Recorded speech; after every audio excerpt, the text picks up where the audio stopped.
joints right here, man, that you play when you feeling down on your isn't right. Play this shit right here and resuscitate your pimpin' and get you right back on your mission, right? For you hoes, just that shit you play when you ain't feeling like super hoe today. Play this shit right here and to spark up your hoeing and get you right back going, you dig? Dig this. Pimps for real, don't mistake it for fashion. The turf that birthed my reputation for mashing was the track with active, attractive hoes. Professional goers that attract the dough. Like magnets to metal, never settle. We scorching them fag bitches pedal for them portions. My whores win it all. Not the ones on the sideline wishing but didn't ball in the guidelines. My bitches did it all. Down 7 below in the snow for dough. Over 120 in the sun for fun.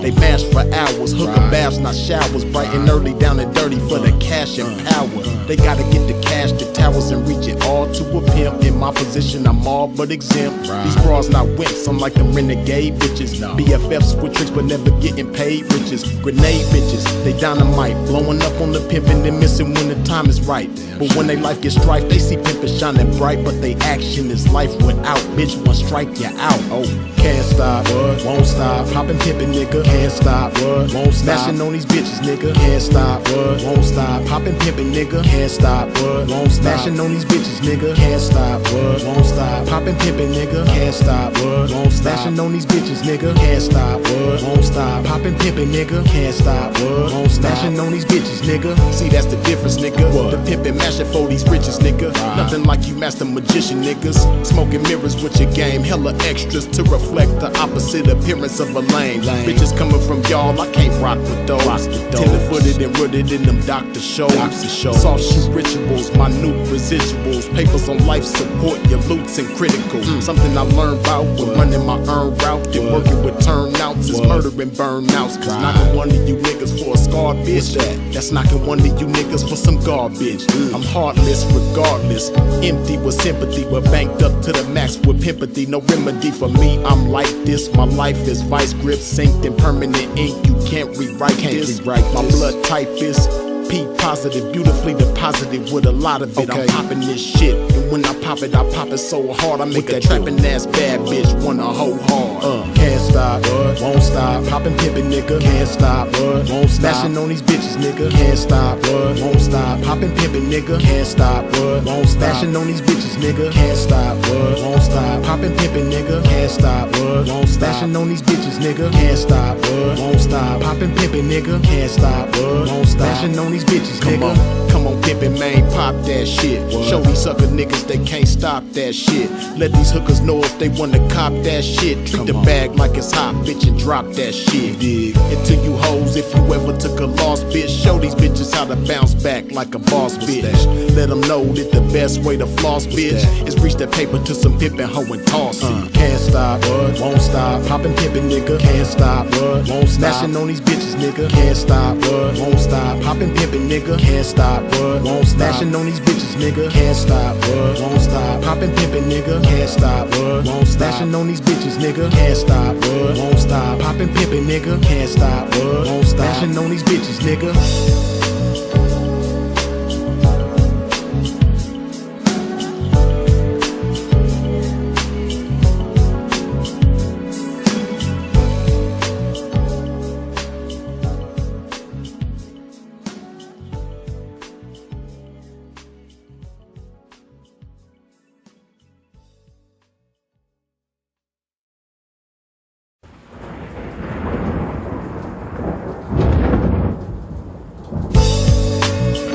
One of them joints right here, man, that you play when you feeling down on your isn't right. Play this shit right here and resuscitate your pimpin' and get you right back on your mission, right? For you hoes, just that shit you play when you ain't feeling like super hoe today. Play this shit right here and to spark up your hoeing and get you right back going, you dig? Dig this. Pimps for real, don't mistake it for fashion. The turf that birthed my reputation for mashing was the track with active, attractive hoes. Professional goers that attract the dough. Like magnets to metal, never settle. We scorching them fag bitches pedal for them portions. My whores win it all. Not the ones on the sideline wishing but didn't ball in the guidelines. My bitches did it all. Down 7 below in the snow for dough. Over 120 in the sun.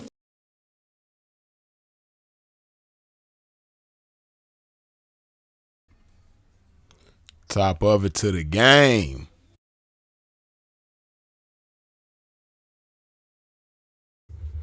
Y'all already know, man, first order of business for y'all when you step into a pimp's domain. Wipe your feet off at the door. What I mean by that, hit that like button, man. Yeah. Finish getting my shit together. Hold on. Hold on. Okay, is it in there? Dang, they acting like it's not in there. Hold on. I'm just sharing the live, man. Give me just a second. Okay, it's there. Hold on. Sharing the live one time.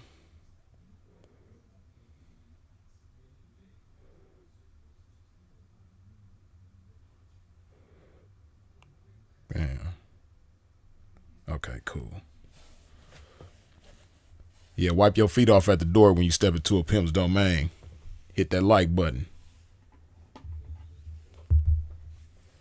Yeah, man. Hold on.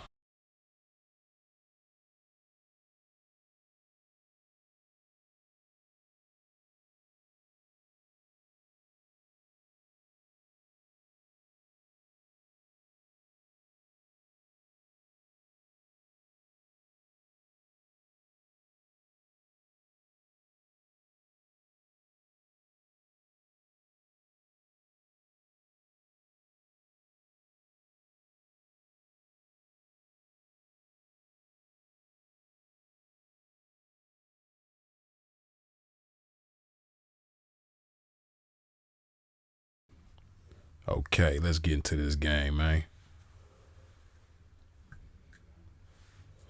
Let's get into this game.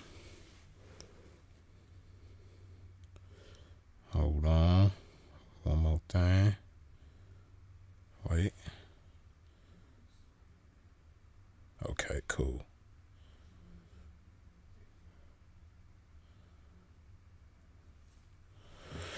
All right, cool. Yeah, man. I'll chop this game. You know, it's approaching the end of 2023 and the beginning of 2024. So I just wanted to chop some game in regards to that. But you know, my first order of business, man. Pimp got to put some love in his body. Some of this good H to the Izzo.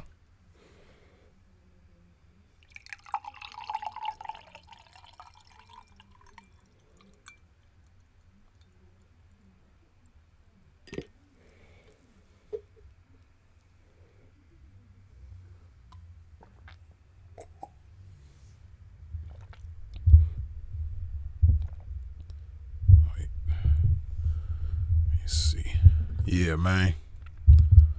2023 has been it's been a lot of good and bad throughout this year, just like any other time. But 2023 done threw a pimp some curveballs that I ain't never been thrown. You dig? But still making forward motion, maintaining forward motion, and it's all good.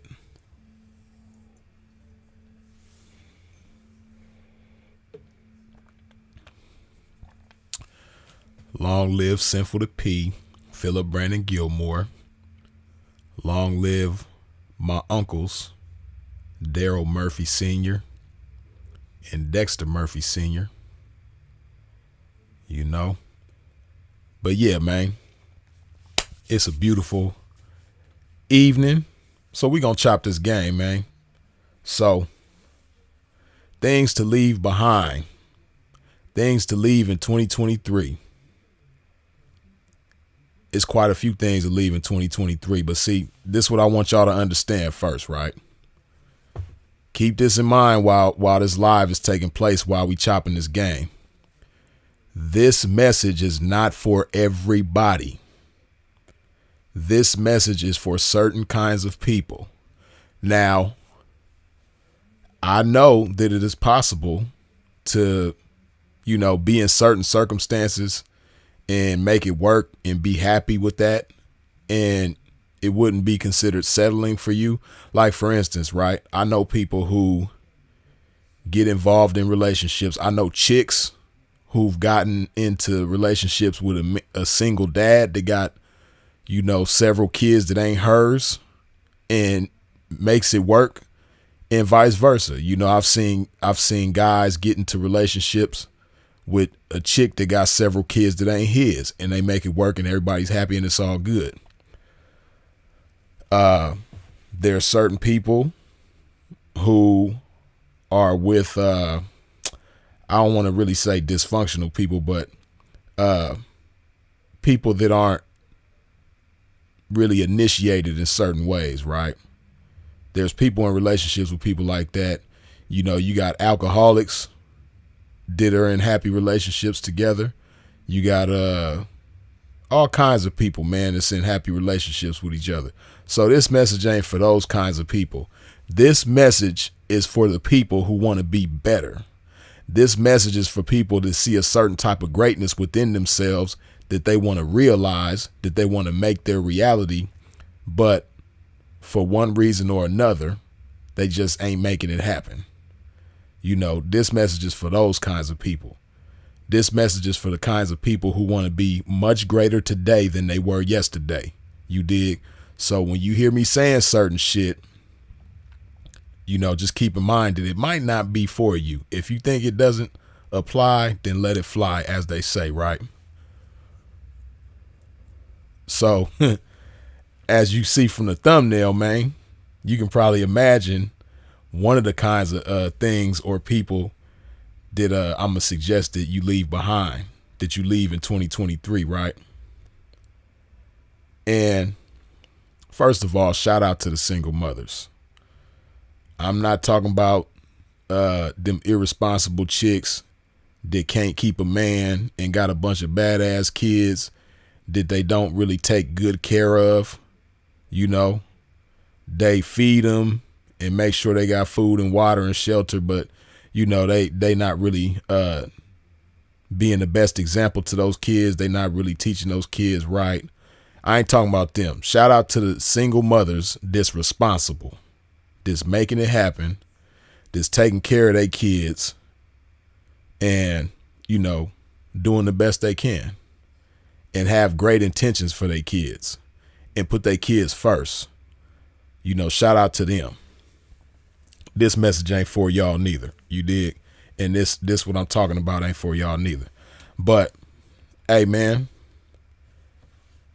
And then first of all, too, this message also ain't for the pessimistic people that don't believe in resolutions or don't believe in, okay, it's a new year, I'm gonna start the new year off this way, that way, or the third. Because you got some people that's like, man, Freeze, you be talking about them New Year's resolutions and birthday resolutions and all these resolutions and all, man, that don't matter. Either I'm gonna do it or I ain't gonna do it. Hey, different strokes for different folks. New Year's resolutions work great for me. It's New Year's resolutions that I made over 20 years ago that I'm still sticking with to this day. Like Deontay Wilder would say, you dig? So, it's all a matter of perspective. And whether you say it is or whether you say it ain't, either way, you're right. Whether you believe it or don't believe it, either way, you're right. You know what I mean? So just like you're right, I'm right too, because New Year's resolutions work for me. So that's why I give my perspective on how things work for me, because, if something works for me, I want to expose it to you. And, if you believe it'll work for you, then it will, if you apply it. So with that being said, hey, man, it's some young fly gentlemen out there, right? This is for y'all, man. Hey, if you a young fly gentleman, young fly man, and you ain't got no kids, you ain't got no felonies, hey, man, the world is your oyster. The world is yours. You are supposed to be having your way. So, because those things, once you locked in with that, it really ain't much that you can do to change that, right? Like when you got kids, you just gonna have kids and you gonna have to deal with that. accordingly, right? When you got felonies, there are cases where you can clean your record and things like that. But when you got felonies, it makes life a lot more difficult, especially depending on the kinds of felonies that you have. But even a minimal felony, even the most minor of felonies, when you have felonies, man, it just makes life a lot more difficult than it needs to be. So if you young and you don't have any kids and you don't have any felonies, I don't care if you ain't got no money. I don't care if your living situation ain't the greatest right now. I don't care if you got bad credit, if you done messed your credit up some type of way. I don't care if you got student loans, whatever the situation is, man. Those things are easy fixes. You know, those things you can do something about, and your life will be set up as though those things were never the case before, right? You know, if your credit is messed up, you can repair that. If you don't have any money right now, you can figure out a way to get some money and repair that situation. You know, if you owe student loans, even though it looked like a never ending uphill battle, it's something you could do about that too. You dig? So don't allow those types of things to discourage you, and don't allow those types of things to allow you to forget your value and not keep your value in mind and not move according to your value, right? So, hey, man, you got to think big. You got to have a big vision. A vision that's so big that right now you don't even understand how you're going to bring this vision to life.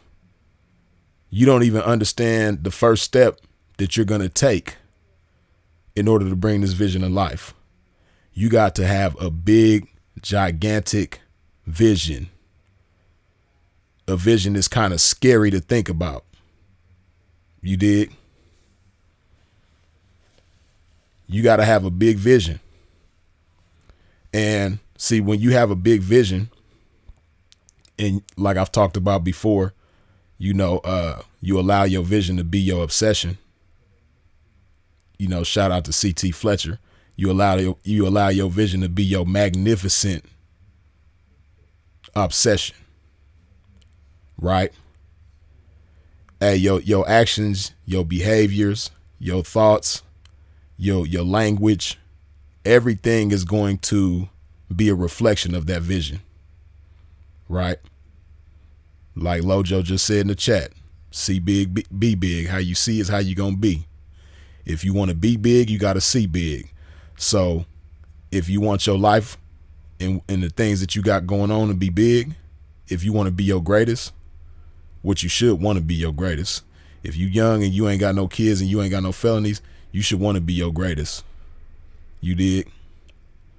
You gotta have a big vision, man. And see, when you have a big vision, like I said, it's going to influence your actions and your language and all that, right? It's going to influence your energy, and you're going to attract the right kind of people around you to bring that vision to life.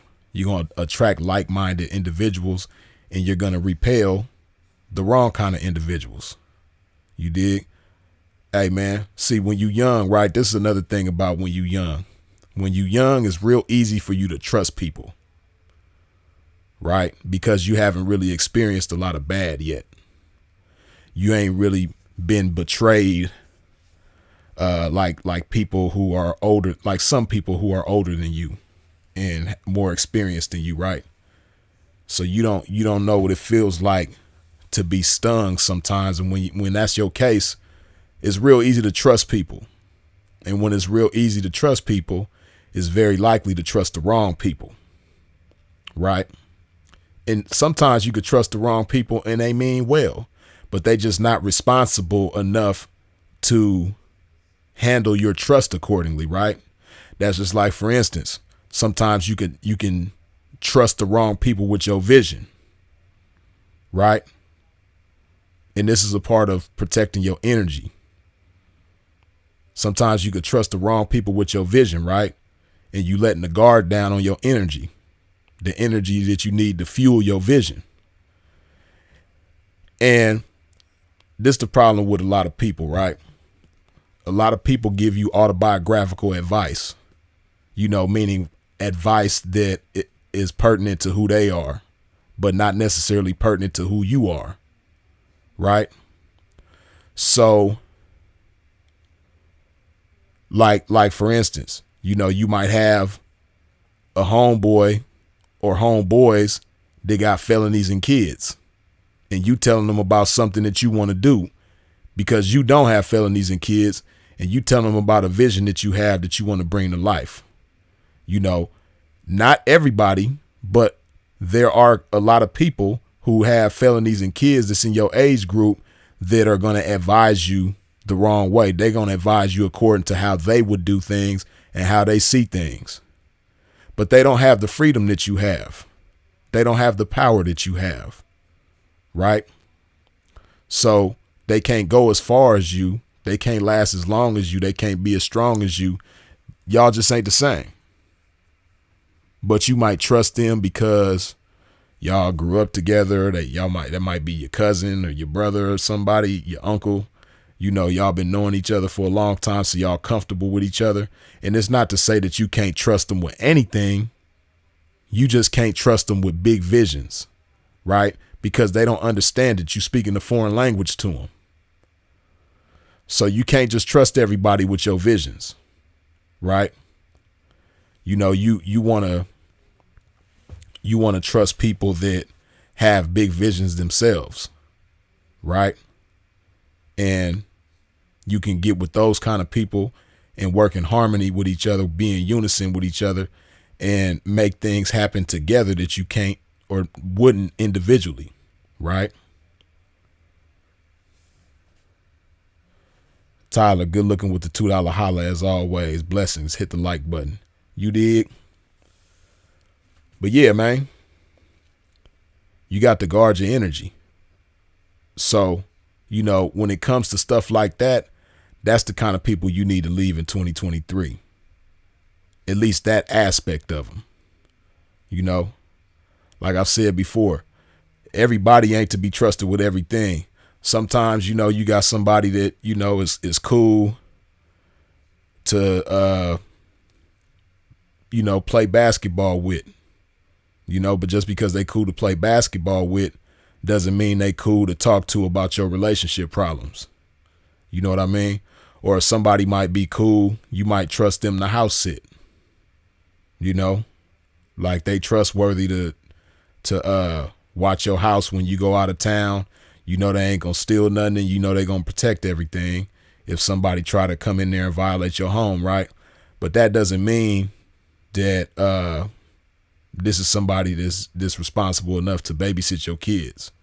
They can house sit, but they might not be the best person to babysit, because when it comes to dealing with kids, they might just be careless, or they might be irresponsible because they don't have any kids of their own, so they don't understand things from a parent's perspective. It's just all different kinds of degrees of trust. And just because you can trust somebody with one thing doesn't mean you can trust them with everything. It's some people you could trust with everything. You know what I mean? That's how me and Sinful was. I could trust Sinful with everything, right? But, other people in my life, I can only trust with certain things. You know what I mean? It's certain things that I could trust my dad with that I wouldn't necessarily trust my mom with. It's certain things that I trust my mom with that I wouldn't necessarily trust my dad with. So on and so forth, right? And these are people that brought me into the world that I love dearly. So, everything ain't to be trusted with everybody, right? But as far as like the dream killers, hey man, lead them in 2023, right? And sometimes you might not have anybody around you that you can share your dreams with, share your ideas with, that's going to encourage you, that's going to brainstorm with you and help you refine your vision and make your vision greater. Sometimes you don't have those kind of people around you like that, so you got to keep it to yourself. You dig? And it just be like that. Hold on a second. Hold on.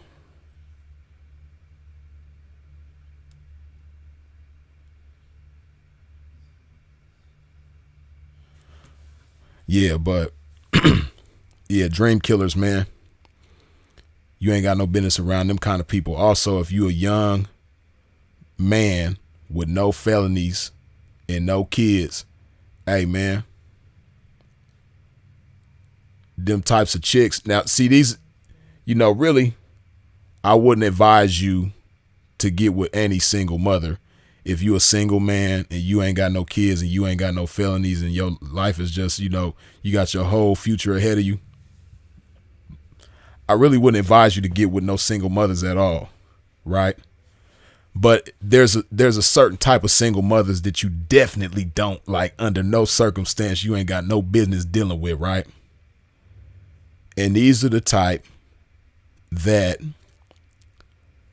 have children by multiple guys, you know what I mean?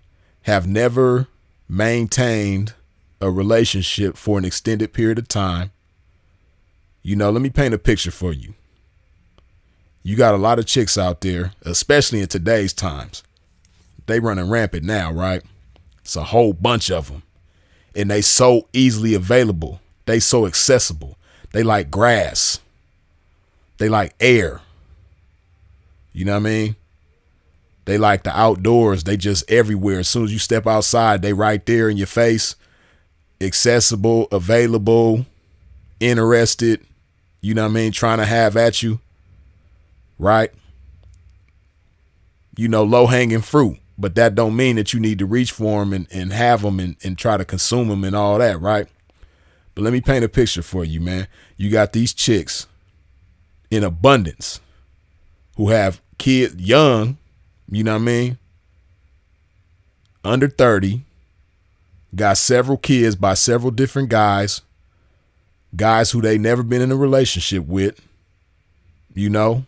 guys that they never took serious and never took them serious, that they laid up and had kids with. And then, one thing they got in common with these guys is that they all irresponsible, right? So, out of these several kids, it's just different times in her life where she might have two of them. She might have one of them. She might have three of them at a time, but she ain't never got all five of them at the same time, right? She ain't never got all five of them. And then she barely takes an interest in them, right? And then she always, by her definition, fresh to death. You know what I mean? By her definition, she always dripped out. She always got her nails done. She always got her hair done. She got all kind of chains and rings and jewelry. She always got, by her definition, the flyest clothes. And her kids got Target and Walmart gear, which ain't nothing wrong with that. But if you the type that refuses to wear Target and Walmart gear, then you should refuse to allow your kids to wear that too. You know what I mean? If whatever your definition of the best is, your kid's supposed to have that and greater, right? But you got a lot of these chicks out here that's like that. You know what I mean? They would never buy an outfit from Target for themselves. They would never buy an outfit from Walmart for themselves. But when it's school time, guess where they taking the kids to go school shopping at? Target and Walmart, right?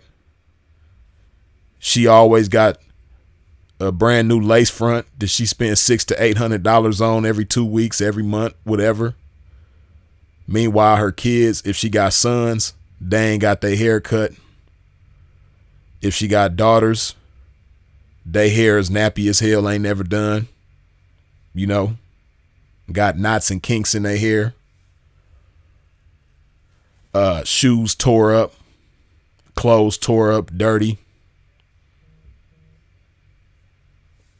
She always looking way better than her kids. Her kids ain't never as fly as her, which they should be flyer.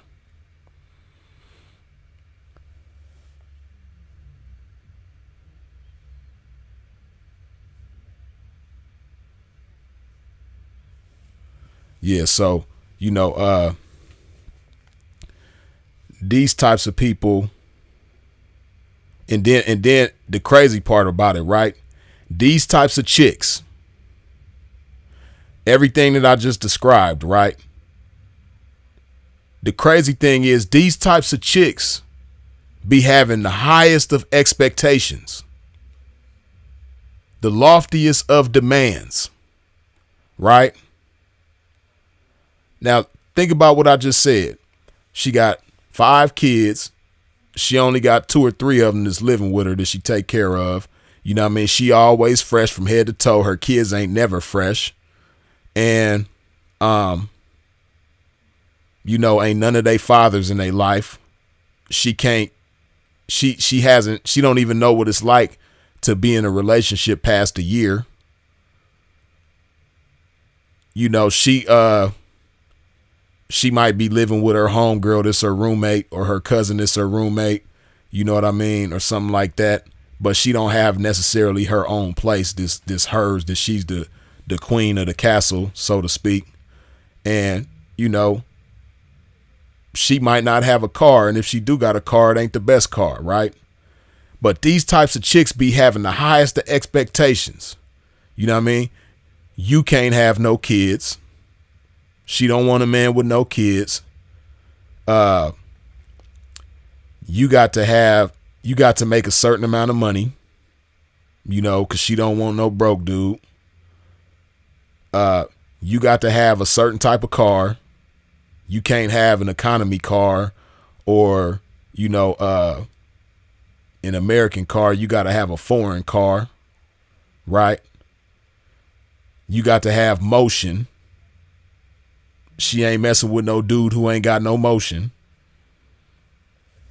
right?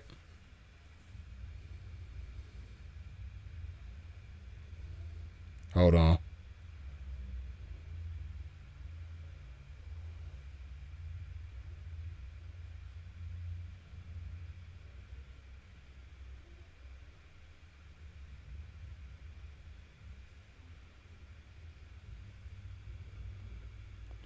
Yeah, man. But got the highest expectations, you know? So that goes to show you that she doesn't really think big. She thinking real small, right?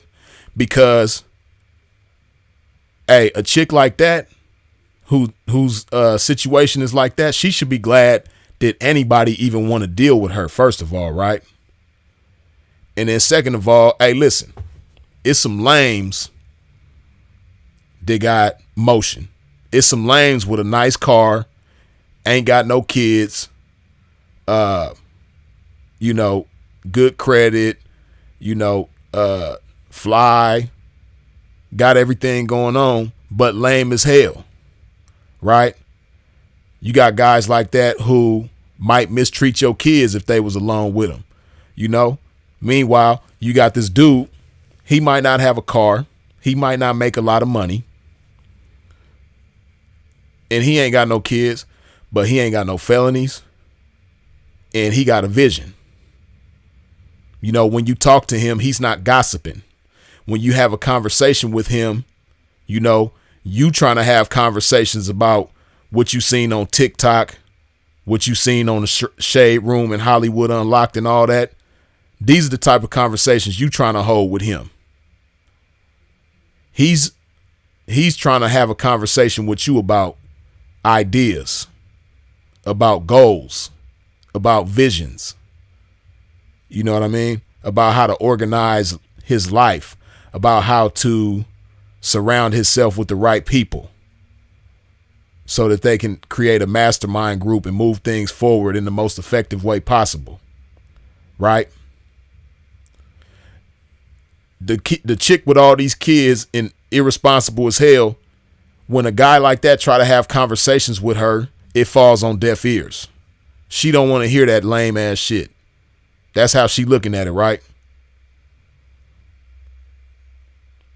Hey, man, you ain't got no business dealing with nobody like that. I know it's a cat in here right now that's listening and watching, or that's going to hear this later on, whose situation that is, man. You young. You ain't got no kids, no felonies. And you probably messing with the chick because even though she got all these kids, this untamed, and ain't got no home training because of her, and she don't know how to surrender herself or dedicate herself to anybody. She ain't never been in a long lasting relationship. You might be dealing with her because she got a car and you don't.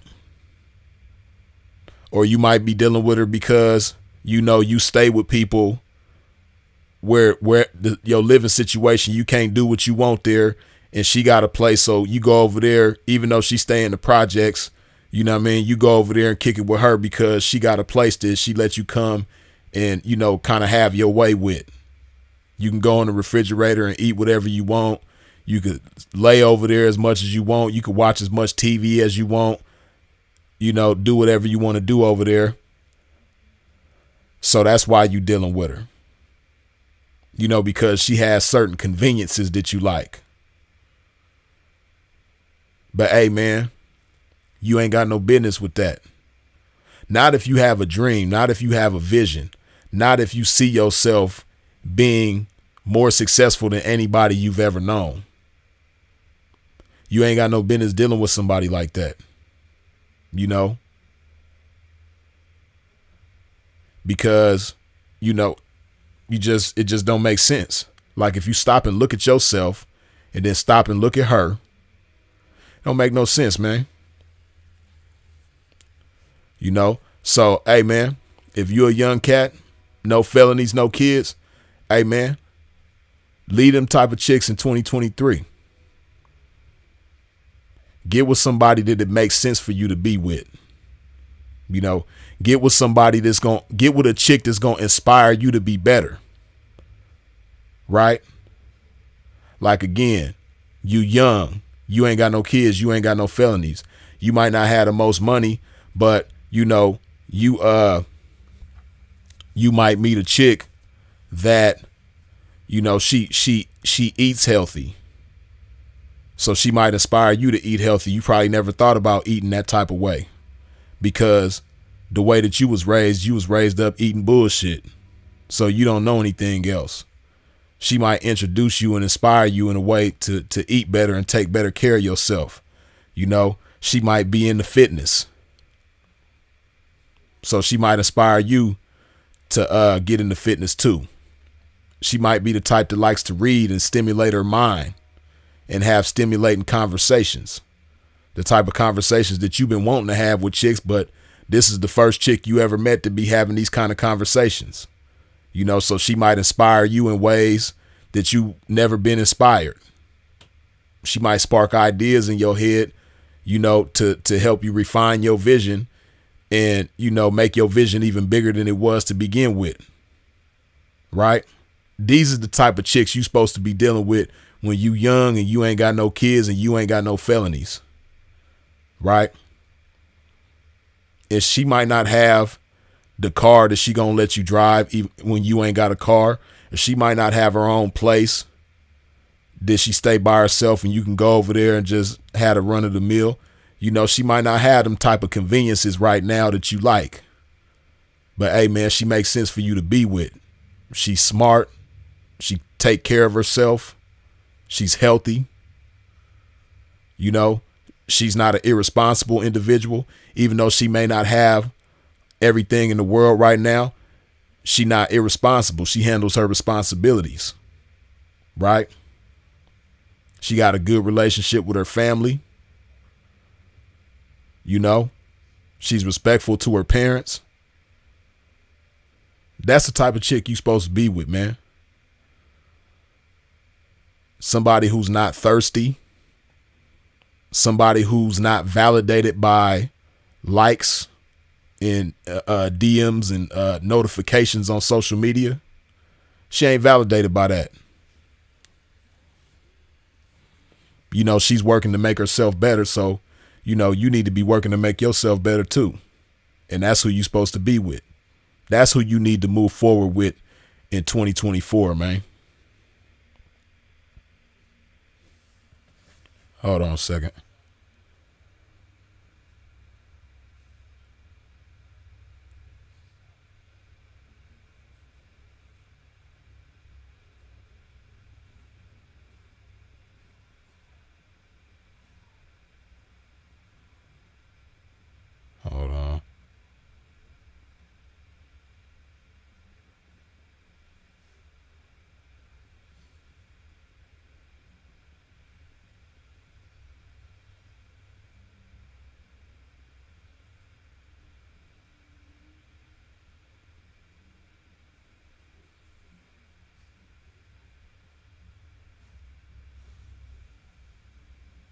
Yeah, man. But okay, so hold on, man. Let me put some more love in my body. If you ain't wiped your feet off at the door when you stepped into a pimp's domain, please do so now. What I mean by that, hit that like button, man. While we get into this game, hold on. Some more love in this thing. Some of this good old love juice.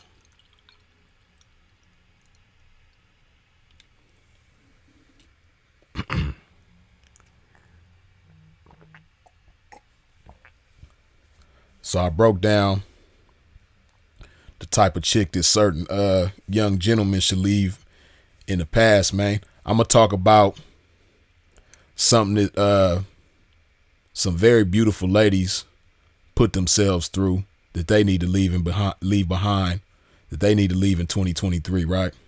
We're going to get into that.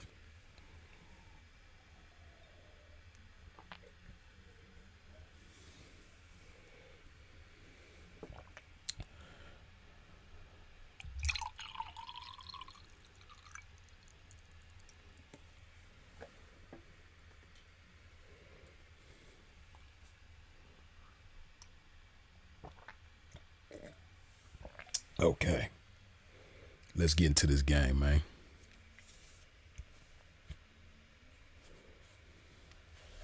Let me see first. Hold on. Man, you mean to tell me it's 190 of y'all up in here, but only 123 of y'all wiped your feet off at the door? Y'all tripping, man. Wipe your feet off at the door when you step into a pimp's domain. You know what I mean by that. Hit that like button, man. That's all you got to do is hit the like button, and you ain't never got to stop listening. You can hear this game the whole time while you hitting the like button, man. And it's going to continue. Hit that like button. Hold on, let me see. Even for those with felonies, felon forgiveness states allow those to still prosper. There's plenty of people with felonies that have successful careers. Yeah, I'm not saying that. You know, I'm not, cause shit, I got felonies and I'm doing cool. You know what I mean? I ain't got no issue. Me having felonies has never, been the reason for my life being miserable or anything like that. My life ain't never been miserable, but I'm just saying, like, there's certain things that when you have felonies, you know, you just can't do, or it makes it extremely difficult to do. Now, that's true. They have changed certain laws that give you better action. That's just like, for instance, right? Speaking of that, I'm going to break this down real quick and then we're going to continue. But for felons, right, in the state of Arizona, they've given you better action to restore your rights to bear arms. Now, the way the law was before, because they changed the law, I believe it was 2021, right? But prior to 2021, if you were a felon in Arizona, in order to restore your gun rights, you would have to get whatever felonies that you have expunged. And if you, like me, and you got felonies from different states, you would have to go to each of those different states. Like, I got felonies in 2 states other than Arizona, right? So in my case, if prior to 2021, you a felon living in Arizona, you got felonies from multiple other states, you would have to go to each of those states, get your record sealed or expunged, and then come back and appeal to have your rights restored, right? And in most cases, you would get them restored. And also, you would have to not owe restitution or have any debts with those states as well, right? Yo, full commitment or debt or whatever would have to be paid in full, whether it's probation, time, or money, right? Fines. Now that's how it was before. Now the way it is in 2023 going into 2024 and beyond, if you live in Arizona and you have felonies from other states, in order to restore your gun rights, you no longer have to get your felony sealed or expunged in those other states. You just have to fulfill your commitment to whatever that charge was, whether you on probation or you owe fines. You have to be, you have to be done with that. You got to be done with paper, and you got to be done paying whatever debts to those states. And then also there's a certain amount of time that has to pass before you're eligible to restore your rights, right? Now, depending on your felony, the time is longer or shorter. Like if it's a serious felony, like maybe a gun charge or an assault or something like that, I believe the wait time is like you got to be done. The felony got to be like 10 years old, right? Now that's not to say that, okay, say for instance, you got a felony from Texas and you live in Arizona and the felony is 15 years ago, but you still owe restitution. You know what I mean? And then you pay your restitution now and you got to wait 10 years from now to restore your gun rights. Now, it don't work like that. It's however old the felony is, right? So if your felony is 10 years old, 15 years old, and you finish paying the fines off right now, then you can appeal with Arizona. You ain't got to get your record expunged over there. You just got to be done with the situation. And Arizona will 9 times out of 10 give you your rights back. So depending on if you live in Arizona, you got to look and see what the time frame is according to what type of felony you got. You know what I mean? Like I got felonies in 2 states other than Arizona. My felonies are what you would consider non-serious, right?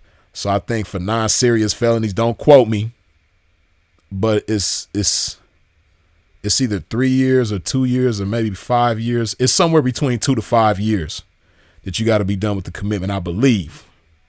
But you want to research it for sure. You know what I mean? So don't take my word for it. But that's just one example of how, you know, at least in Arizona, things have gotten more lenient for felons. And other states are doing things like that too. You got other states that's changing things around and making it more lenient for felons to do certain things that was either difficult or impossible to do once upon a time. But even in spite of however difficult it is, you know, if you a felon, there's still a whole lot you could do. You know what I mean? You got felons doing some amazing things. You dig? But I'm encouraging the youth to not even risk their freedom for a felony, for a possible felony. Because honestly, the things that I did that got me my felonies, if I could go back and do it over again, I wouldn't do it because they wasn't worth it. You know what I mean? Like I was getting money. I had certain conveniences that it afforded me to do the things that I did that ended up leading to me getting those felonies. But if I could go back, I'd rather do without that. You know, like the shit that I got felonies for wasn't worth it. So some felonies might be worth it. You know, like if you got to protect yourself and defend yourself against somebody and they end up charging you with a felony, you know, stuff like that I wouldn't feel bad about. You dig? But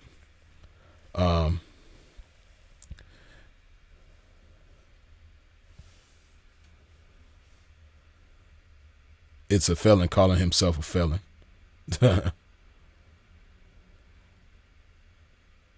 But yeah, man, back to this game though that I never left. Shout out to Sinful to P.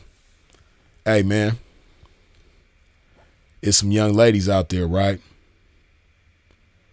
Did same type of situation. They ain't never been in trouble before. They young. They attractive. They active. They got their whole future ahead of them, right? Let's talk about the 304s first, right? I'm going to get into the 304s first, and then I'll break it down a little bit for the squares too, right? But hey, man, it's some young 304s that be getting involved in situations, right, that just ain't cool, that ain't healthy for you, right? You got your whole future ahead of you. You got tremendous things to do in the game. But you know, because you stand for less, you fall for more. And because you haven't experienced certain things, you know, you just, again, like I said, when you're young, it's easy to trust people. And because it's so easy to trust people, you have a high likelihood of trusting the wrong people with the wrong things. And man, you got some young chicks, some young 304s in the game that be choosing up with these dudes, man. They got domestic situations. They got girlfriends and wives with kids and families, you know, and these people don't really get down like that. And they screaming pimping, but ain't doing no pimping, you know. And you might think that you doing something because this guy might be older and more experienced and he talks a good one. But hey, you ain't got no business dealing with somebody like that, right? Like, for instance, should I take it there? Let me see, man. Yeah, I'm going to take it there, man. Pimp got to pop this shit, man. So listen, man, it's some situations that I've seen, right, that go like this. You got some young chick. She 21, 22 years old. Ain't got no kids. You know what I mean? Fresh to the game and want to be great in the game, right? But she ended up choosing this guy that, you know, got a baby mama and, you know, multiple kids. And, you know, they got a, what you call it? A hybrid family. You know, they got the Brady Bunch thing going on where, you know, she done brought her kids together and he done brought his kids together. That they had aside from each other, then they had kids together, so they just got a bunch of kids, right? Stunner son, yeah, this live, direct, and full effect, man. But yeah, man, she got a bunch of kids. I mean, him and his baby mama, they got a bunch of kids, right? And, you know, the baby mama, she might go catch a date here and there. She might work in the club or she might work the internet, but she don't really be down like that. She don't really get money like that. You know what I mean? It's kind of like in case of emergency, break glass. You know what I mean? She like got that fire extinguisher 304ing. You know what I mean? Like in case of emergency, break glass and set out that ass. You know what I mean? But she ain't really down like that though. And him, you know, he might be hustling. He might be selling weed. He might be selling dogs. He might be scamming. You know, he got all kind of other stuff going on. He might be flipping cars. You know, he got all kind of other stuff going on, right? So, you know, here it is. You had this young chick getting with a dude like that. And because he older and he done had a 304 or 2 or a few, you know, he obviously got more game than her. She ain't got no game pertaining to the game. So she get with this man. And at first it's exciting, you know. And he might give her certain things that she ain't never had. He might give her a car, you know, because she ain't never had her own car. She get down and she been with him 2 weeks and now she got a car, you know, not knowing that, you know, this is just a car that he just been laying around. Or, you know, he might put her in a condo, right? And she thinking like, wow, you know what I mean? I've been with him only 2 weeks and he done put me in a condo and he done gave me this car. You know, and it looks real good at first. But, you know, eventually you start to understand like, damn, you know, when you start to mingle with other people in the game and you start seeing different people in the game on live, talking about the game on Instagram, and, you know, you get on YouTube and you see videos from Freeze and Sinful to P and Andre Taylor and things like that. And you start learning more about the game. You start to understand like, damn, what I thought was pimping ain't really pimping. You know, and then you start to understand that you're funding a domestic situation. You know, you're their 304. You're not his 304, you're their 304. You getting down for them. You getting down not just for him, but you getting down for his girlfriend, which is his common law wife, baby mama 304, and all of their kids. So you taking care of a bunch of responsibilities that are not yours, that not only are not yours, but you had no part in creating. You didn't lay down and create any of these kids. The bills that they got, you ain't got nothing to do with that. You don't live in the house that they live in. You don't drive the vehicles that they drive. You don't utilize the utilities in the house that they live in that's being paid for off your back. So it sounds like a crazy situation, man, but it's people in real time dealing with that right now. And then what happens is a chick like this, because she young and she don't understand that she ain't gonna be young forever, she get comfortable. Because on one hand, it's like, damn, all the money that I'm making is going towards taking care of this man and his baby mama and his family, none of which I have anything to do with. But on the other hand, he did put me in this car and I ain't never had no car before. He did put me in this condo and I ain't never had my own place before,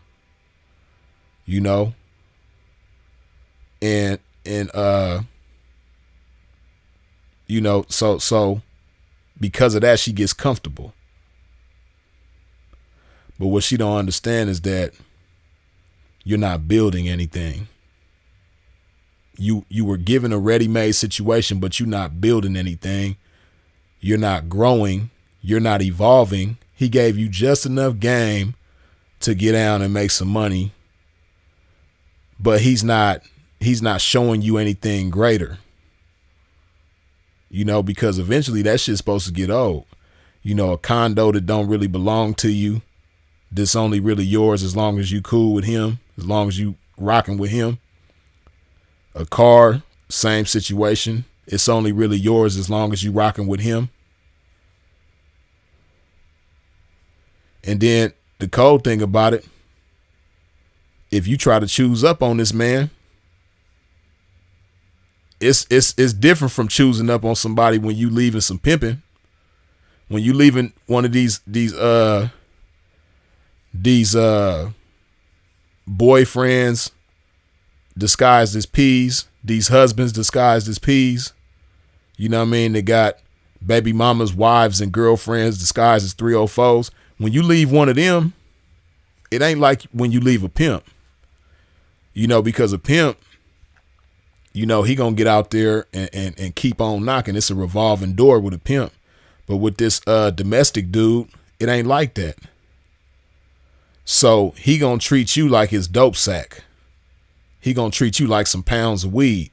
If somebody knock you, that's like taking his livelihood. That's taking food off his table.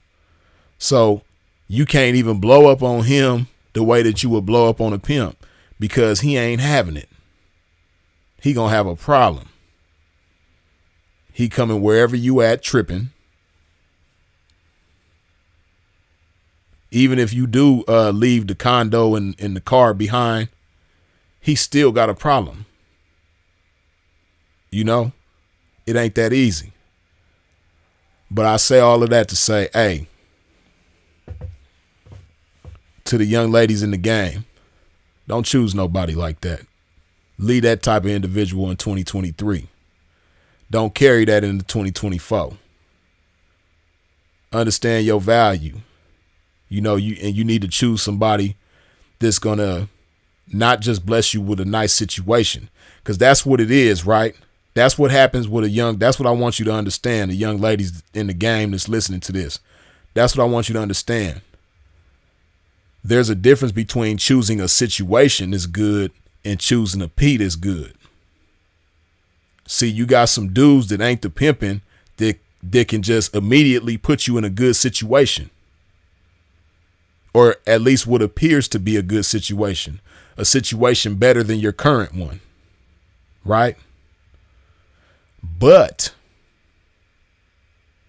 just because you choosing a good situation don't mean you choosing some good pimping. Just because you choosing a good situation doesn't mean you choosing somebody that's going to take an interest in you and help you evolve and help you grow in the game and as a woman, right? Because, On the other hand, it's a P available to you that don't have all this baggage for you to put on your back and have to deal with, right? And yeah, you'll end up having a car and a condo and all the material shit with him, but you're going to have to earn it. But the process of you earning it is going to be so beautiful, because you growing, he's teaching you, he's guiding you, he's an inspiration to you, he's motivation to you, he's happiness to you. You know what I mean? And these are all seeds that you had in you in the first place that he's only watering and nurturing, right? Because he can't create that in you. You gotta want that in the first place. But, choosing the right man is so much better for you than choosing the right situation, at least something that appears to be the right situation. You can't be desperate. You can't be just so eager to get out of your situation and get into a better looking situation. It's really just a more comfortable situation. But it don't matter if you're comfortable or not. You want a healthy situation with a healthy man, a healthy pimp, right? Somebody that's not just gonna cater to your feelings, but somebody that's gonna do the right thing for you in spite of how you feel, right? And that's what you need most of the time, especially when you're young. You need somebody that's gonna do the right thing for you in spite of how you feel, in spite of how he feels. He just sticking to the script and doing the right thing for you. That means if he's upset with you, see, back to that domestic dude disguised as a pimp, they put you in that condo in that car, right? See, when you rub him the wrong way, he ain't gonna hold you down like he does when you in his good graces, right? So if you do some punk shit or piss him off, and then you go to jail, or you do some punk fouls, or not foul, but if you rub him the wrong way, but your mama need help with her bills, or your family is in a financial bind and you need to help them because he mad at you, he ain't gonna do that for you, right? But when you choose a P, though, the P is gonna do those things for you in spite of how he feels. Like, yeah, he might be a little upset with you, he might be disappointed in you, but he's still gonna hold you down. His loyalty doesn't ride on his feelings.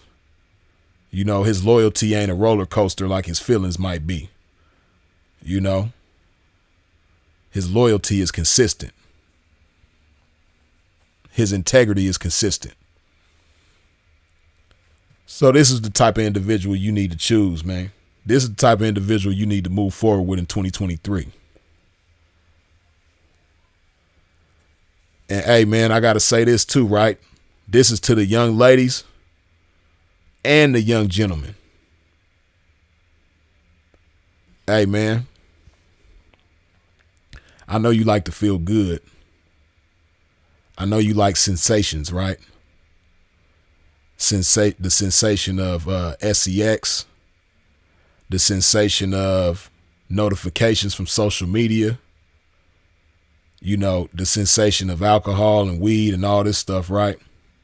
I know you like sensations. I know you like feeling good. But hey, man, I don't care how attractive the individual is. I don't care how good the sex is. I don't care how they make you feel. Hey, stay away from them people on them drugs, man. Stay away from them people on them drugs. Because the drugs ain't doing nothing but getting worse and worse. I remember when I was growing up, man, during them days, man, at that time, rocks, crack cocaine, that was the worst thing we had ever seen. We had never seen nothing as destructive as that. We never seen something as We just never seen nothing like that, right? Hey man, there's some stuff out now that's putting crack to shame. You know? Now in real time, we was looking at crack like, dang, this is terrible, whoop-de-whoop. But now, we looking like, damn, at least you had functioning crackheads back in the day. Because you did. You had crackheads that would maintain a job sometimes. You had crackheads that, you know, if you needed them to, they'll do your yard, landscaping. You know, they'll fix your car. You know, they'll go get something and come back with it if you wanted them to or needed them to. You know, crackheads was, you know, they had some pros to them. Probably more cons than pros, but they had some pros to them. Hey, man, these drugs now, this out now, they'll make it where the dope fiend ain't got no pros. The dope fiend just ain't good for nothing. You know what I mean? Remember back in the days, a crackhead would be like, hey, man, can I get $1 or $2? Wash your window. You let them wash your window. Crackhead do a good job. Boy, these fentanyl babies and meth heads and all that, man, they can't even wash your windows good. You know what I mean? Your window gonna be worse than it was before they touched it, man. You know, the window gonna be all foggy and streaky, and it's like you just gonna pay them to leave. Like, here, man, take this $5 and just don't touch the window no more, man. I got it. It's cool. I'll straight it out, man. Just go do your thing. You know? And see, it's just a tough time because y'all just so bent on sensation. You just so bent on feeling good. You so bent on comfort. Being comfortable. You so bent on that anything that requires work, anything that requires endurance, anything that requires discomfort, even though the outcome of these things, the outcome of this work, the outcome of this endurance, the outcome of this discomfort is going to be beneficial. Y'all don't even, you know, and it's not, this is what I want you to understand too. I'm not blaming you. It ain't really your fault because it's the times that you coming up in. And I understand that. But as somebody who come from a different time, that benefited from different things, you know, the game that I got to give could be beneficial to you if you willing to pick it up and apply it, right? See, I didn't grow up addicted to convenience. And that's one thing about us as human beings. We always have been, we've always appreciated sensation. We all know what it's like to feel good physically and emotionally. We all like that at some point, but it's never supposed to be the type of thing where you put your responsibilities to the side. You put your health to the side. You put your relationships with your loved ones to the side. You put everything important to the side for the sake of feeling good, right? It was never like that up until now, up until these recent times, you know what I mean? Probably from about 2015 up until now. You know, it's to the point where everybody is like that, damn near. You know, damn near everybody you know is like that in some capacity. They setting important things to the side just for the sake of feeling good. You know? But hey, man, if you young, like I said, it don't matter how that person make you feel. Hey, stay away from people that do drugs, man. Sometimes that means you got to be by yourself. Or you got to hang out with your uncle and your auntie, some old people. You know what I mean? Your parents. You know? Some older people that understand responsibility and understand, you know, doing what's important in spite of how you feel. See, today's times, the way the world is set up, you know, everything influences you to do how you feel in spite of what's important, when it's supposed to be the other way around. You're supposed to do what's important in spite of how you feel. So like I said, it's not your fault. It's just the way the world is now. Social media, You know, everything on the internet, entertainment, the music, everything just influences you to move according to how you feel in spite of what's important. Everything encourages that. But you're supposed to do the opposite. You're supposed to do what's important in spite of how you feel. That means get the job done, put work in spite of how you feel. No matter how tired you are, no matter how hungry you are, no matter how thirsty you are, no matter how weak you are, in spite of those feelings, you're going to do what's important. No matter how uncomfortable you are, in spite of those feelings, you're going to do what's important. But guess what, though? When you get into them relationships with them people that do them drugs, you know, birds of a feather flock together, and you are what you eat. Not just what you put in your mouth, but what you put in your mind, what you put in your heart, what you put in your soul, and what you put in your physical presence. You're going to become that. If you start hanging out with a bunch of winos every day, you're going to become a wino. And if you fall in love with a dope fiend, 9 times out of 10, you're going to become a dope fiend. Hey, man, I done seen some good people, man. I done seen some good people, man, that has such great potential. That never even thought about doing drugs. Get mixed up with somebody that does drugs, you know, looking for love in the wrong place. And then next thing you know, they on drugs too. And when that person that put them on the drugs leave them, you think they going to leave with that habit too? Nah, they going to leave the habit with you. They going to take their habit with them, but your habit that they gave to you, they going to leave that with you. They're not going to say, you know what, I don't want to be with you no more. Give me that habit that I gave to you. I'm taking that with me. Nah, I don't work like that. You know what I mean? So, hey, man, that guy that introduced you to cocaine, you know what I mean?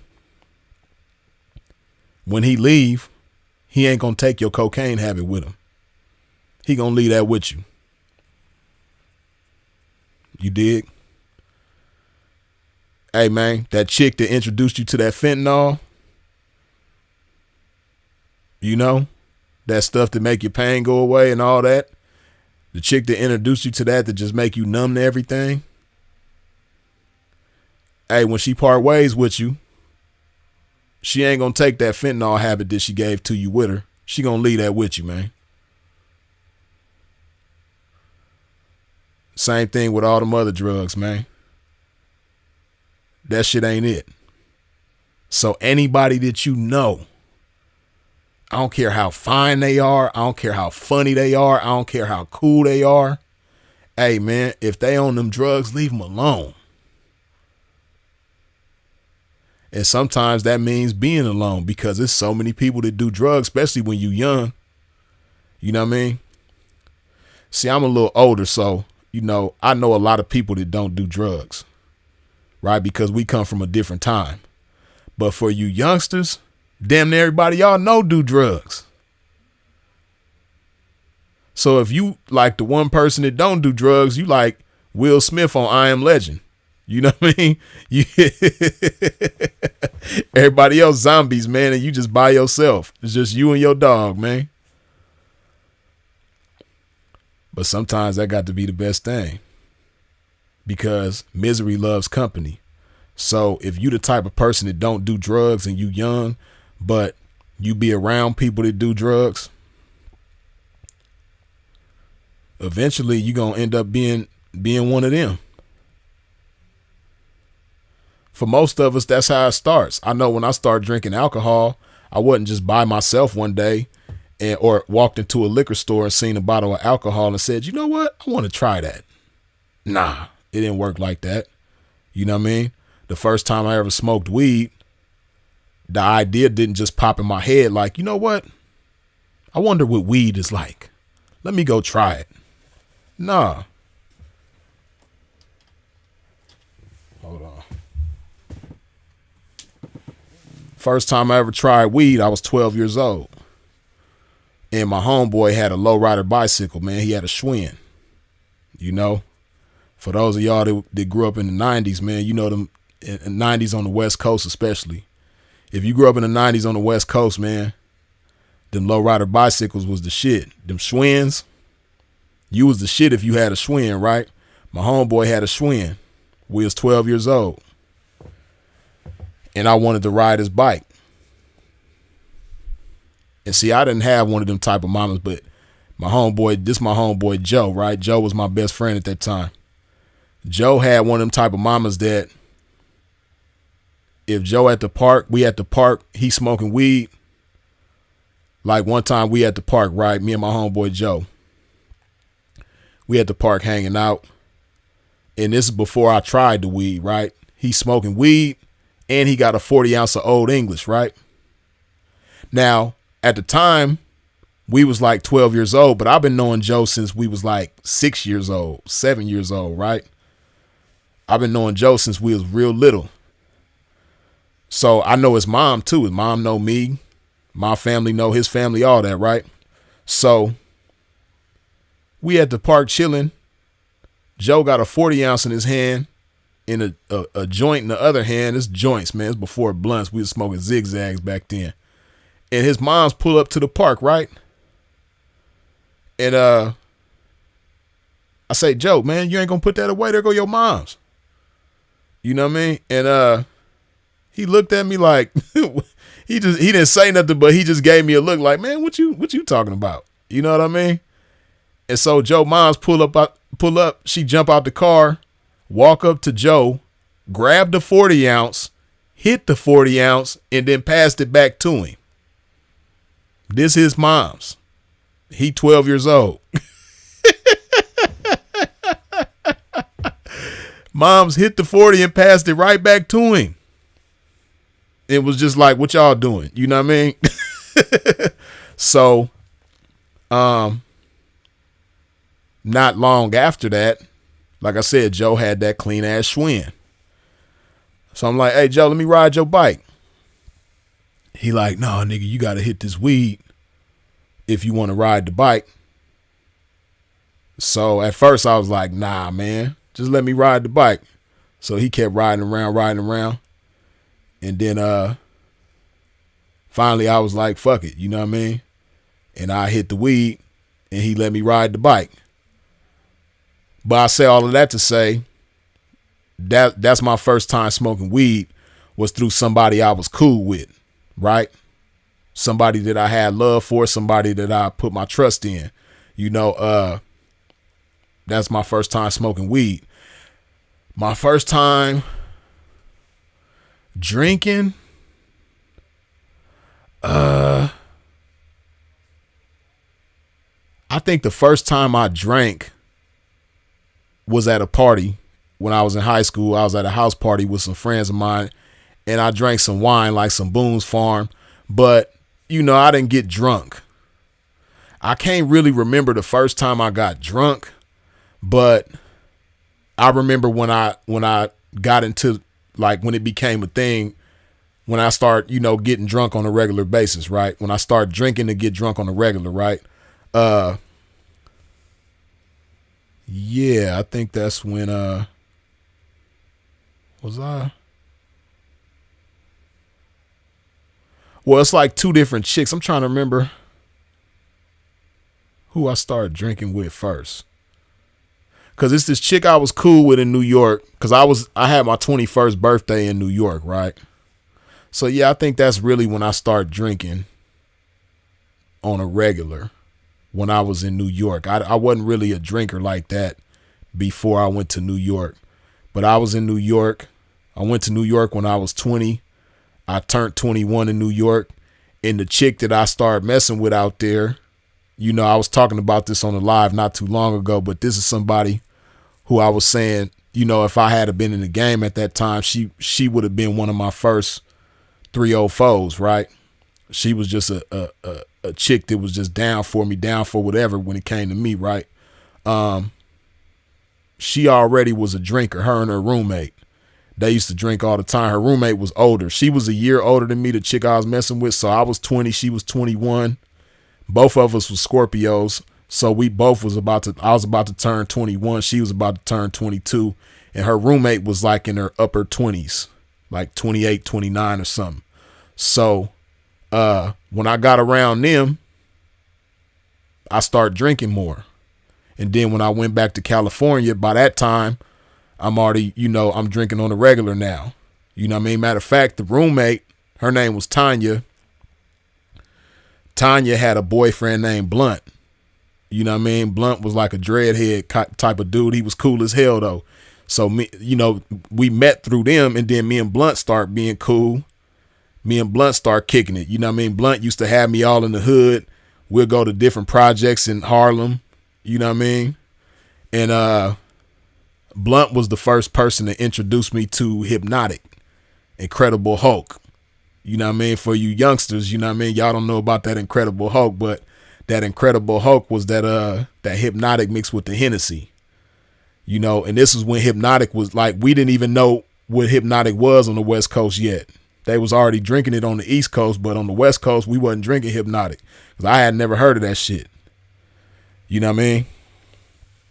So me and Blunt, because that's one thing about New York. Hey, when you in New York, you're going to do a lot of, especially when you in Manhattan. You know what I mean? When you in Manhattan, you're going to walk everywhere. You know what I mean? Some people got cars. It's cool if you got a car, but, a lot of people walk everywhere they go. You walk to the store. You walk to go get something to eat. You know what I mean? You walk to go shopping. Like, you walk everywhere. You know what I mean? When you in Harlem, at least. So me and Blunt, we walking one day, and then we fall into the liquor store. We walking down Amsterdam, and we like in the 130s, like 130 something. Walking down Amsterdam, we fall into a liquor store, and he buying some Hennessy because I wasn't even 21 yet, but he was, Blunt was older too. He probably was like late 20s. I'm like 20 at the time. Blunt the one buying the shit, you know what I mean? He buy the Hennessy, and then he buy the Hypnotic, then he get some cups, you know what I mean? Shout out to my New York family too, man. All the New Yorkers in the house, man. I fucks with y'all, you know what I mean? New York New York always treated me cool. I had some little, encounters out there too with some people that wasn't really to be trusted and shit like that. You know what I mean? But for the most part, everybody I ever fucked with from New York while I was in New York was cool, man. I had some good times in New York. But Blunt was cool like that, you know what I mean? So I know New Yorkers get a bad rap for being rude and disrespectful and all that type of stuff. But hey, man, one thing about New Yorkers, I ain't been out there in a long time still, but New Yorkers got like that. They still got like that community thing going on. Because like in Cali, it's not as much community as it used to be. Like, when I was growing up, you knew everybody that stayed in your neighborhood. You could go borrow sugar or butter from your neighbor. Your neighbor will come borrow some flour or some milk from you or some eggs or something. Like, it ain't like that in California too much no more. Maybe some people are still like that, but it used to be like that everywhere. Like all over Cali used to be like that. You know what I mean? But New York, at least last I knew, more recently than California, New York still kind of had that hospitality for you. You know what I mean? If they fuck with you, they still kind of had that hospitality.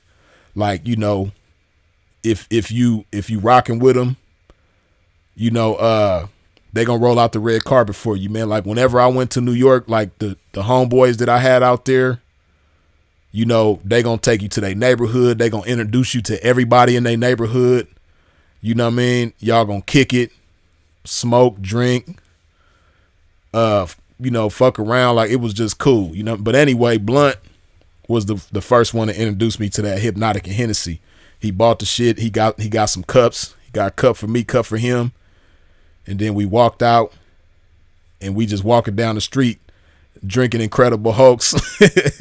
Then we got drunk as hell, and we went to, it was a soul food buffet that used to be, I want to say it was on Amsterdam, close to 125th. Like if you coming down from the high numbers, It was on Amsterdam before you get to 125th on the right side of the street. It was a soul food buffet. And that shit was fire. We went up in there and was killing it, drunk as hell, you know what I mean? That was one of the first times that I just like got real drunk. You know what I mean? Because me and him faced the bottle, you know what I mean? And I got lit. But I say all that to say, that's just my personal experience. First time I start, getting into alcohol, and when I start getting into weed, back when I did, it was through other people. It wasn't something that I just did by myself. So on the same token, people that get into doing meth and fentanyl and Percocets and ecstasy and all these other drugs, most people that get into that stuff, you get into it with somebody that you cool with. Somebody that you cool with introduces you to that shit. It's not something like, I've never heard of anybody that's like by themselves. They don't know anybody that do fentanyl. They ain't around nobody that do fentanyl. And they walking down the street one day and they smell that shit and they just go up to somebody like, you know what? Let me buy some fentanyl from you. I want to try that shit. It don't work like that.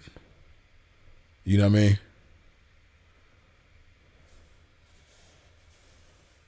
What Ace Capone say? New York is cool if you meet the right one, but Chicago is absolutely disgusting. Disgusting me and my own family. One's getting along. Yeah,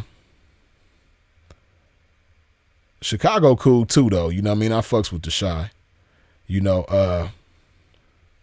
But really it's like that. I be having cool experiences wherever I go, you know what I mean? I done had some messed up experiences too. Y'all remember my video, I should have died in Ohio. You know what I mean? But I got love for Chicago. I got love for my Detroit peoples. You know what I mean? I had some real good times in Detroit, even though I ain't been in Detroit since the early 2000s, you know what I mean? I ain't been in Detroit since like 2002, but when I was out there, them Detroit dudes, it's kind of similar to Chicago, you know what I mean? But I was cool when I was in Detroit. You know what I mean? Detroit cool. Shout out to Detroit. Shout out to Ohio. Shout out to the Midwest, East Coast, South, all that, you dig? But yeah, man, back to this game though. Hey, if you young and you ain't got no drug habits, don't get involved with nobody that do drugs. Don't think that you gonna be around them and they're doing their drugs and you're not doing the drugs and y'all gonna just keep rocking like that and be cool. No. If they doing drugs and you not doing drugs and you keep being around them, eventually you gonna start doing them damn drugs too. And like I said, it's unfortunate because there's so much music that encourages you to do drugs. It's so much music that makes doing drugs look cool. It's so much media, it's so much entertainment. It's so many people on social media, so many people around you that make drugs look cool. And if you don't have your own mind, if you're not one of them type of people that, is stern and stand on your business like that, you get to being around them type of people too long, you're gonna end up being just like them. Hold on.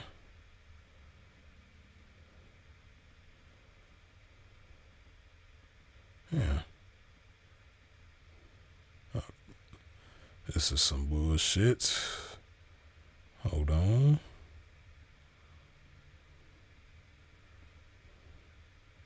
Gotta fix this shit. Okay, there we go. But yeah, man, you need to be around healthy people, man. You need to be around people that love theyself. Cause see, that's what it be. You know, people that's on drugs, that got drug problems, them people don't love theyself. You don't need to be around them kind of people. You need to be around people that love themselves and are going to encourage you to love yourself. You dig?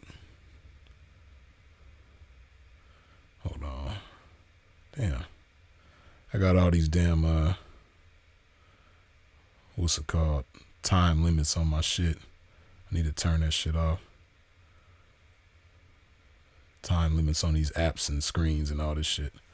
But yeah, man. You need to leave that kind of stuff behind you in 2023, going into 2024. You dig? Going into 2024, man, you should want your life to be better.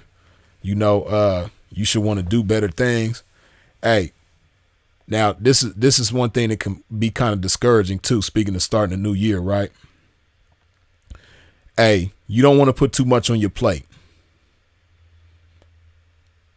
Now, sometimes you can get a spark of motivation and you say to yourself, damn, you know what? I want to quit smoking and I'm going to quit drinking and I'm going to start working out and I'm going to start eating healthy and I'm going to stop eating bad. I'm going to start doing this and start doing that. I'm going to start exercising. I'm going to start doing this. Like, you know, that's sometimes you can put too much on your plate. And then when you don't live up to that, when you don't stick with everything, you fall off on everything. You know what I mean? Fall off on one thing, then you fall off on everything. You right back at square one. Just decide something. Just think of one thing, one change that you can make going into the new year, that if you make that change, that one change alone will make a major impact on your life. Just one thing. It ain't got to be 20 things. It ain't even got to be 5 things. It ain't even got to be 3 things.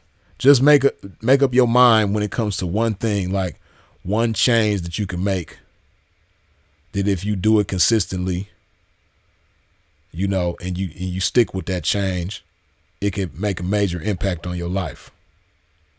You know, because I've been guilty of it myself, where I'll tell myself, like, you know, I'm going to stop doing this, stop doing that, stop doing that, start doing this, start doing that, start doing that, all at the same time.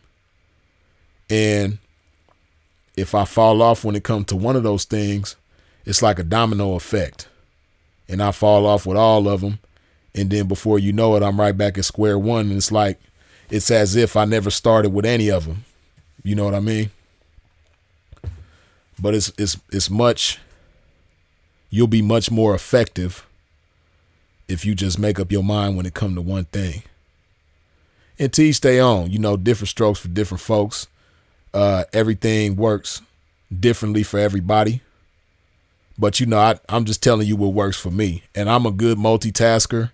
I can do multiple things at one time effectively and efficiently. But, you know, that's one thing I know about myself. So, like, again, like I say, this might not be for everybody, but I'm just telling you what works for me according to the type of individual that I am. And as somebody that's good at multitasking, and, you know, there's certain things that I've made up my mind on, multiple things at once, and I stuck with it, like alcohol and fried food. You know, I quit both of those at the same time. I quit alcohol and fried food on my 30th birthday. And my birthday that just passed, it made 12 years since I quit alcohol and fried food. And I've been sticking with it. So, you know, it can be done, but you stand a much better chance if you just focus on one thing at a time. You know? So, you know, just think of one thing that you could take into the new year with you that can make a major impact on your life.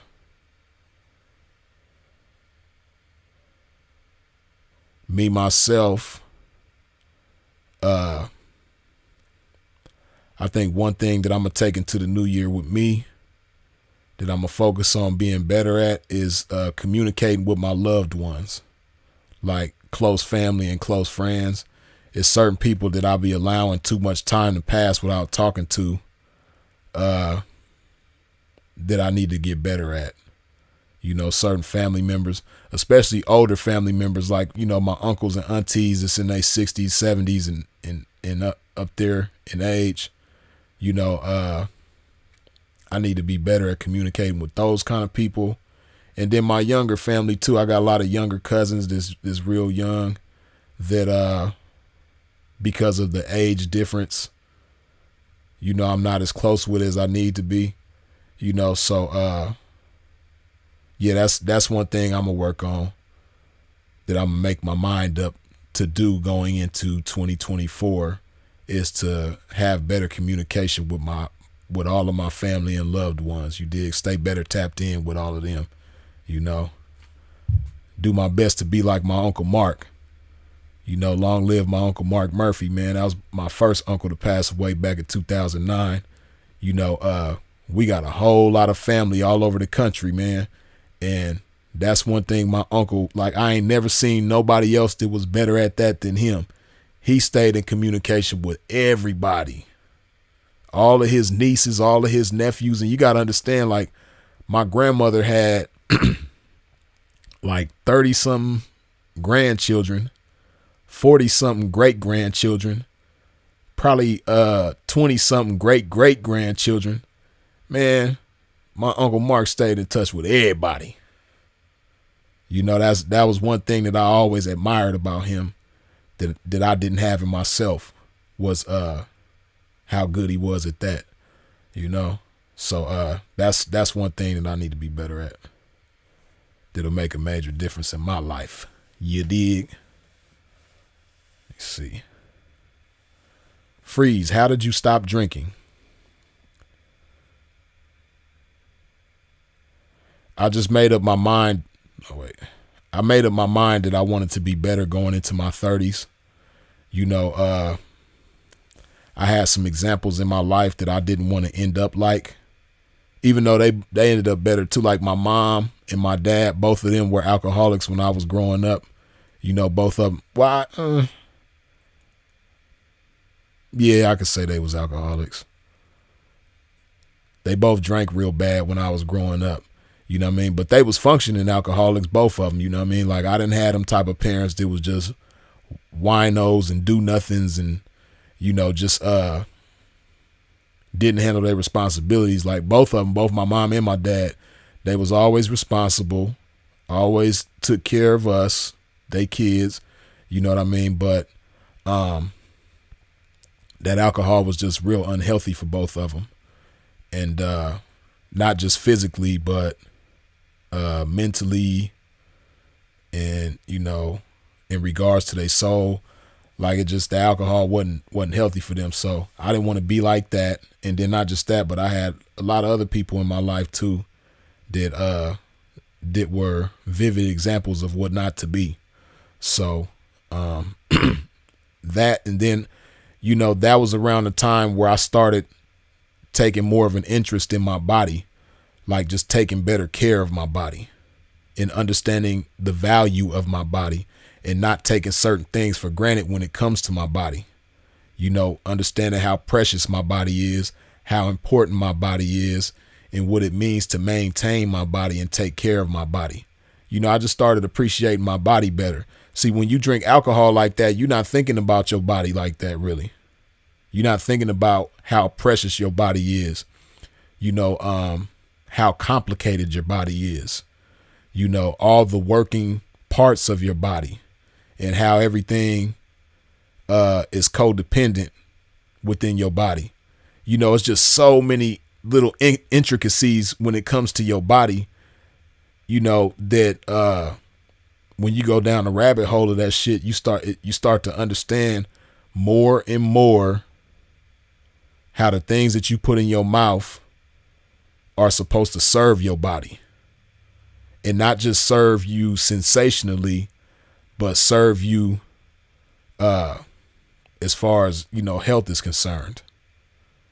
You know, so that's the type of things that was going on with me when I stopped drinking alcohol. And like I said, I stopped on my 30th birthday. because I wanted to go into my 30s being better than I was in my 20s.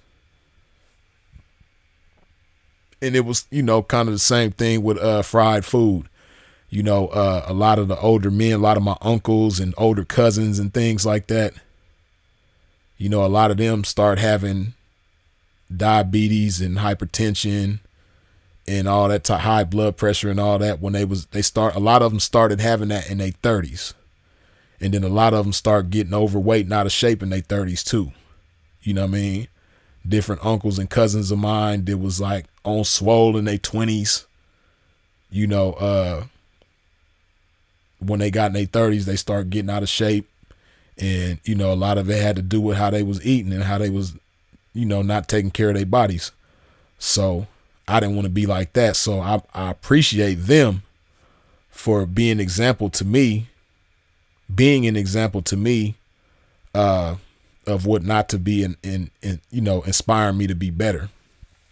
So yeah, those are some of the things that helped me not drink alcohol. See, of course, when you want to quit something, you saying no to it, right? Like me, every you got to look at it like, okay, every day I'm gonna say no to this. Like in that case, I made up my mind, okay, starting from my 30th birthday, I'm going to say no to alcohol every day, right? But one thing that makes it a lot easier to say no to one thing is to have a bigger, more important thing to say yes to. An opposing, bigger, more important thing to say yes to. So at the same time that I'm saying no to alcohol, I'm saying yes to taking better care of my body. While I'm saying no to alcohol, I'm saying yes to putting nutrients in my body, putting more of the healthy things in my body. And, it makes it easier because I can't do both at the same time because it's going to be counterproductive. It's like you standing there with somebody and you dig some dirt out of a hole, and at the same time you digging dirt out of the hole, the person next to you is putting dirt back in the hole. If you do that all day, y'all ain't gonna get nowhere. You know what I mean? So that's pretty much how that is. It's like when you're doing certain things with your body and you putting alcohol in your body on a consistent basis at the same time, you being counterproductive. You're gonna be a lot more effective and you're gonna get a whole lot further if you just cut out that alcohol. Right? So like I said, that's what helped me say no to the alcohol by saying yes to eating better, yes to putting more drinking water, putting more love in my body on a regular basis. So yeah. And then, that made it easier for me to do other things later on. Like I had quit so when I quit alcohol and fried food at the same time, a few years before that, I had already quit red meat, right? So red meat had, so I had already done something similar to that before. Red meat was something that I've been eating all my life up until I was 27 years old? Yeah, 26. I stopped eating red meat when I was 26. Yeah, so all the way up until I was 26,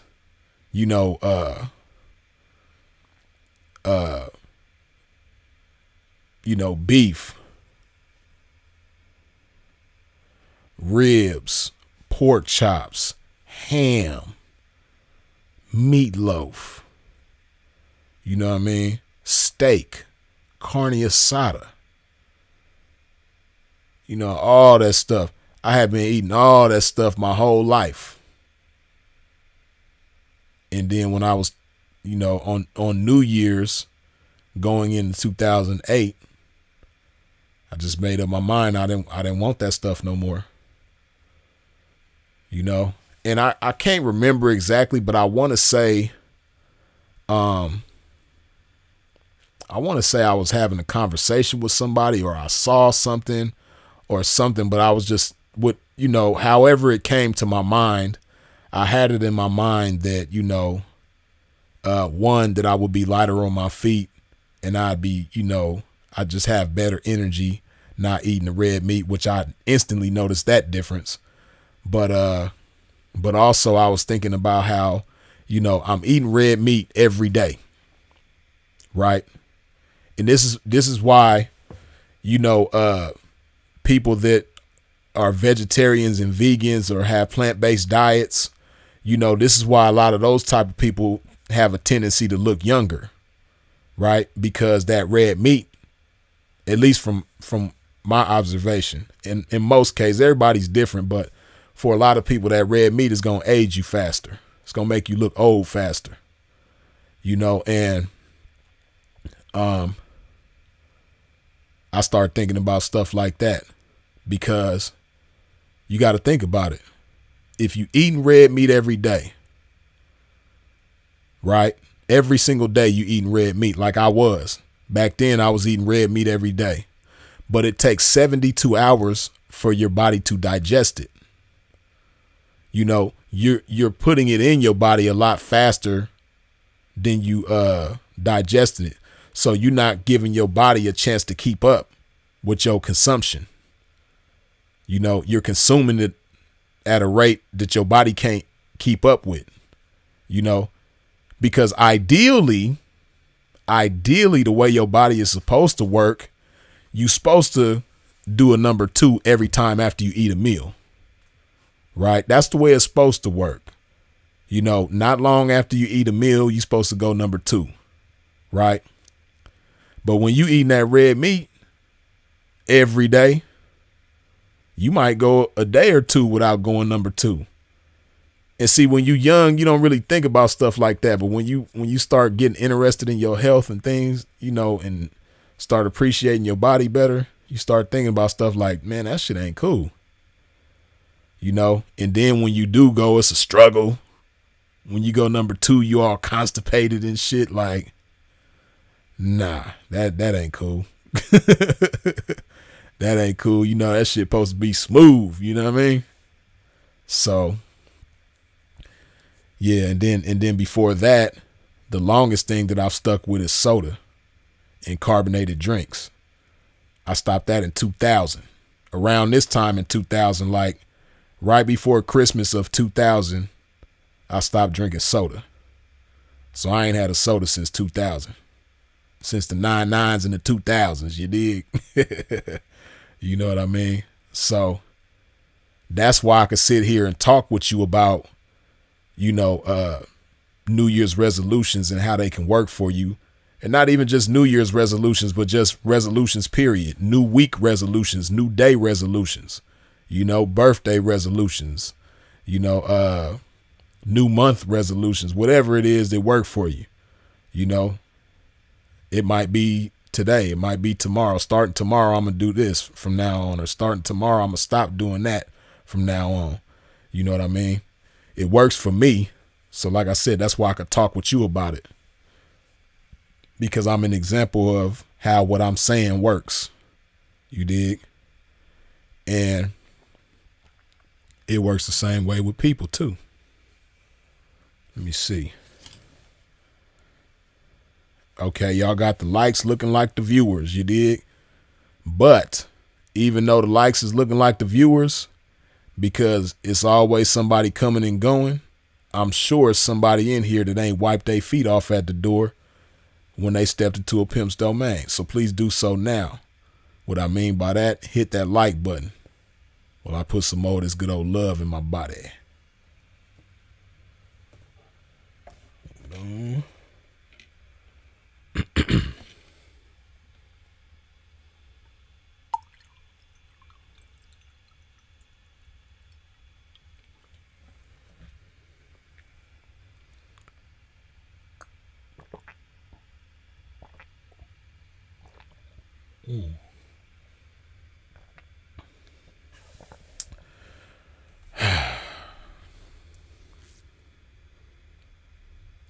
Do you use any pre-workout workouts, P? Gap tooth gains? Nah, man. I've always been scared of pre-workout, man. I done heard some horror stories about that shit. And even though I'm sure it's because the people who lived through the horror stories was being unwise with how they consumed the pre-workout. But I always was scared of pre-workout, man. That's why I ain't never tried it. But Freeze, do you drink protein shakes? I have a protein powder, you know, a protein powder that, you know, you add water, and I got that, a whey protein that I take post workout. But and then as far as like actual shakes, every once in a while I have a protein shake, but not like it's not like a regular thing.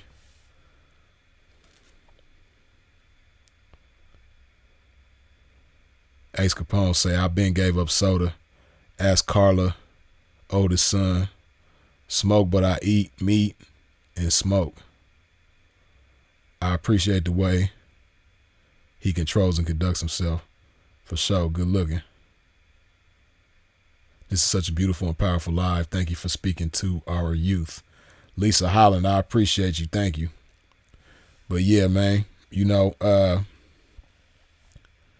some of the things that I'm saying is stuff that I wish somebody would have, you know, been there to spark in my mind when I was young. And not to say that I didn't have, you know, certain people that tried to influence me to be better, that it fell on deaf ears. You know, that's how it is when you're young. You know, a lot of things that come your way, you don't retain it and let it stick to your ribs. But, you know, I do my best to inspire. Like I told y'all before, man, you know, I know it's a lot of teaching that takes place when I get on here and chop it. You know, it's a lot to learn, but more than teach you something, I want to inspire you a certain way. And that's why I'm talking about how we going into 2024. It's not so much about teaching you what to do and teaching you what not to do going into 2024, but it's about inspiring you a certain way going into 2024, right? Because it's one thing for somebody to teach you how to do things.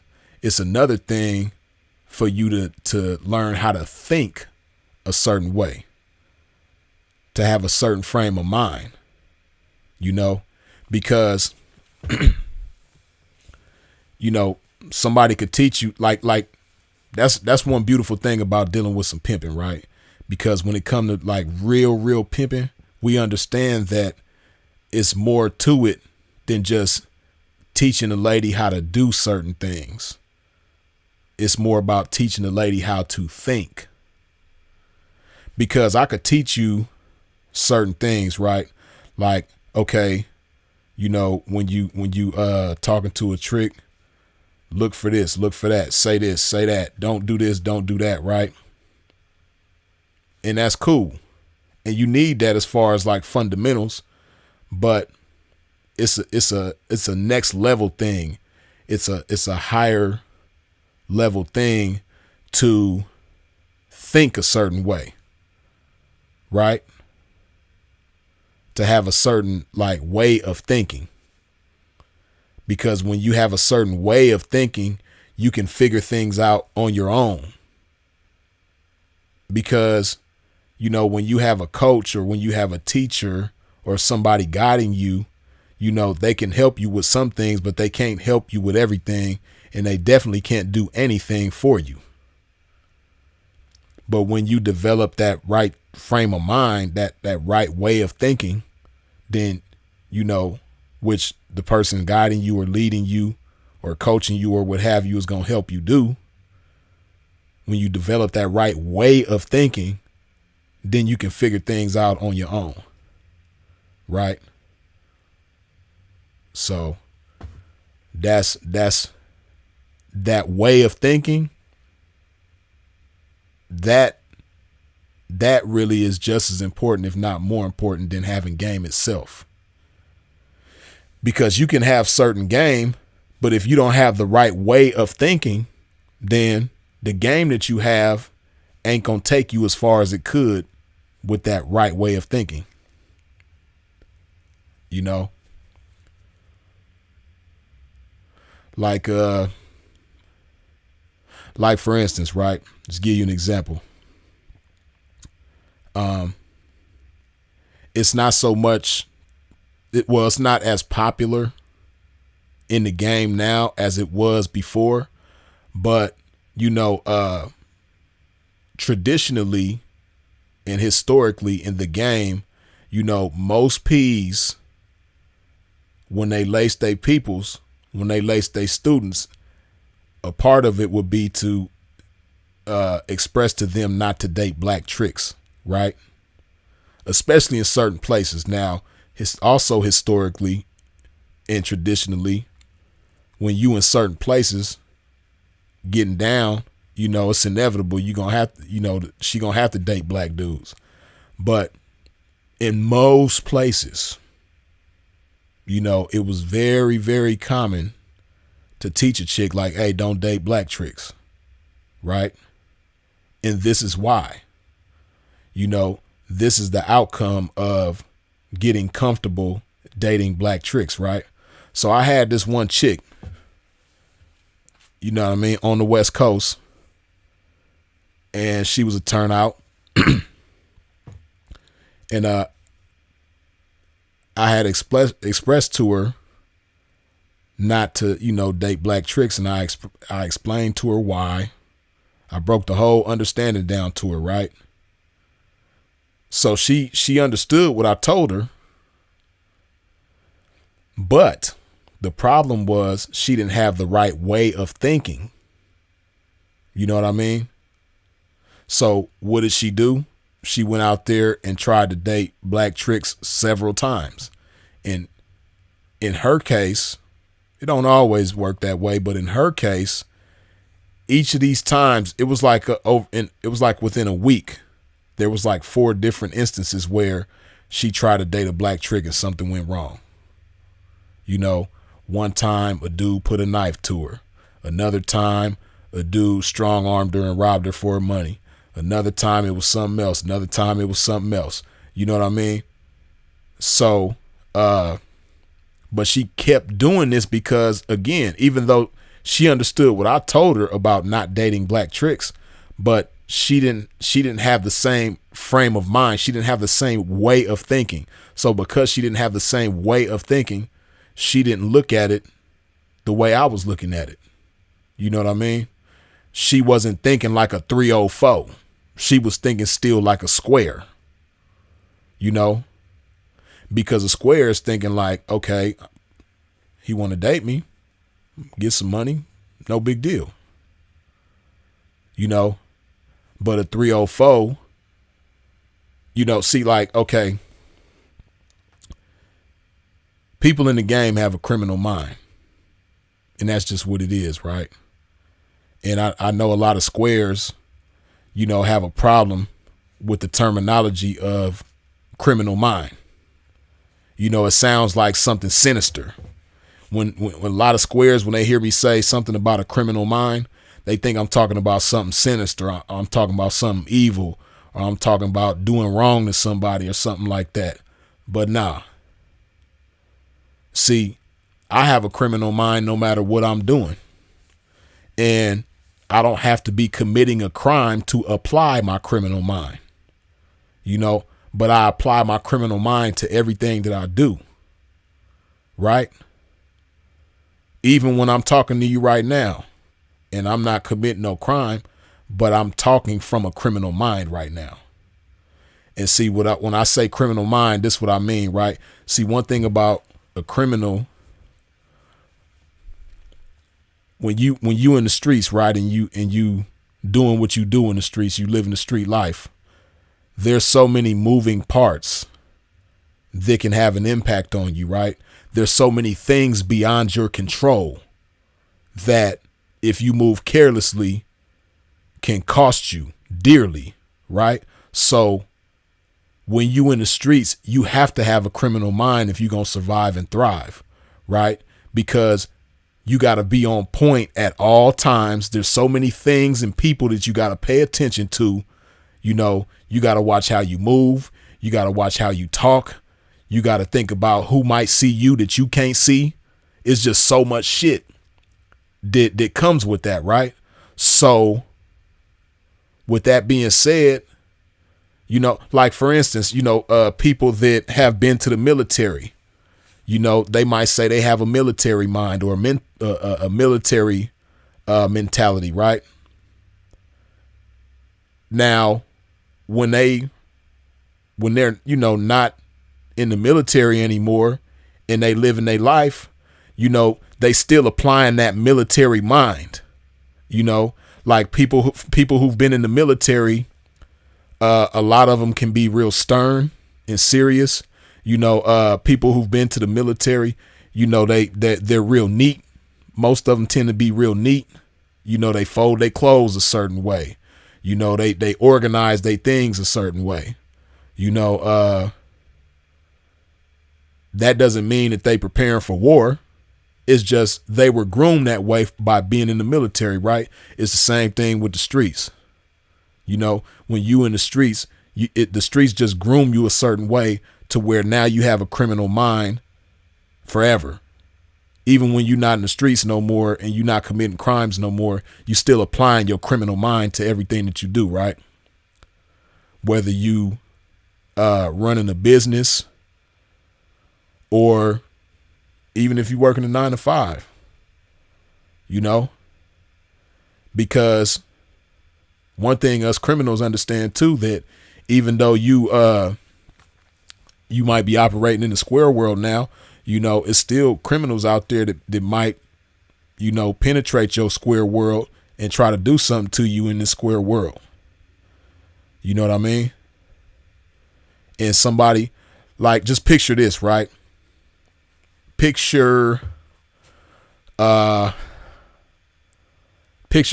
somebody that comes from a life of crime and now they working at a bank, right?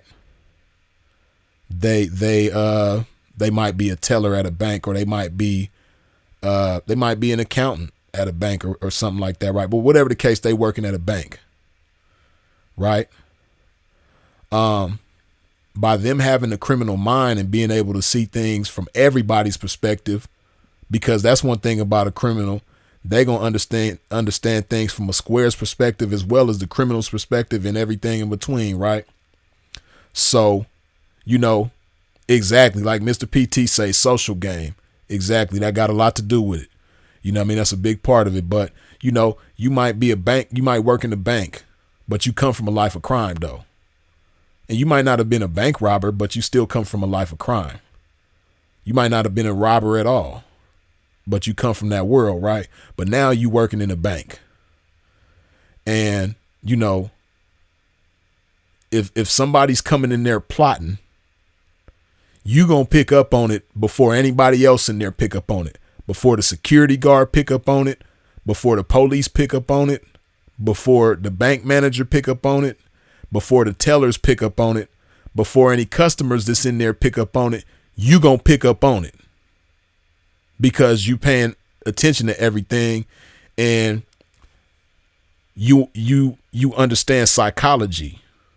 You know what I mean? So you understand how when people do certain things, when people say certain things, when people make certain physical gestures, you understand how all of that is a reflection of what's on that person's mind, right? So somebody might come in there and they might not commit a crime at that time, but something that they say or do might make your radar go off, and you made note of who they are now.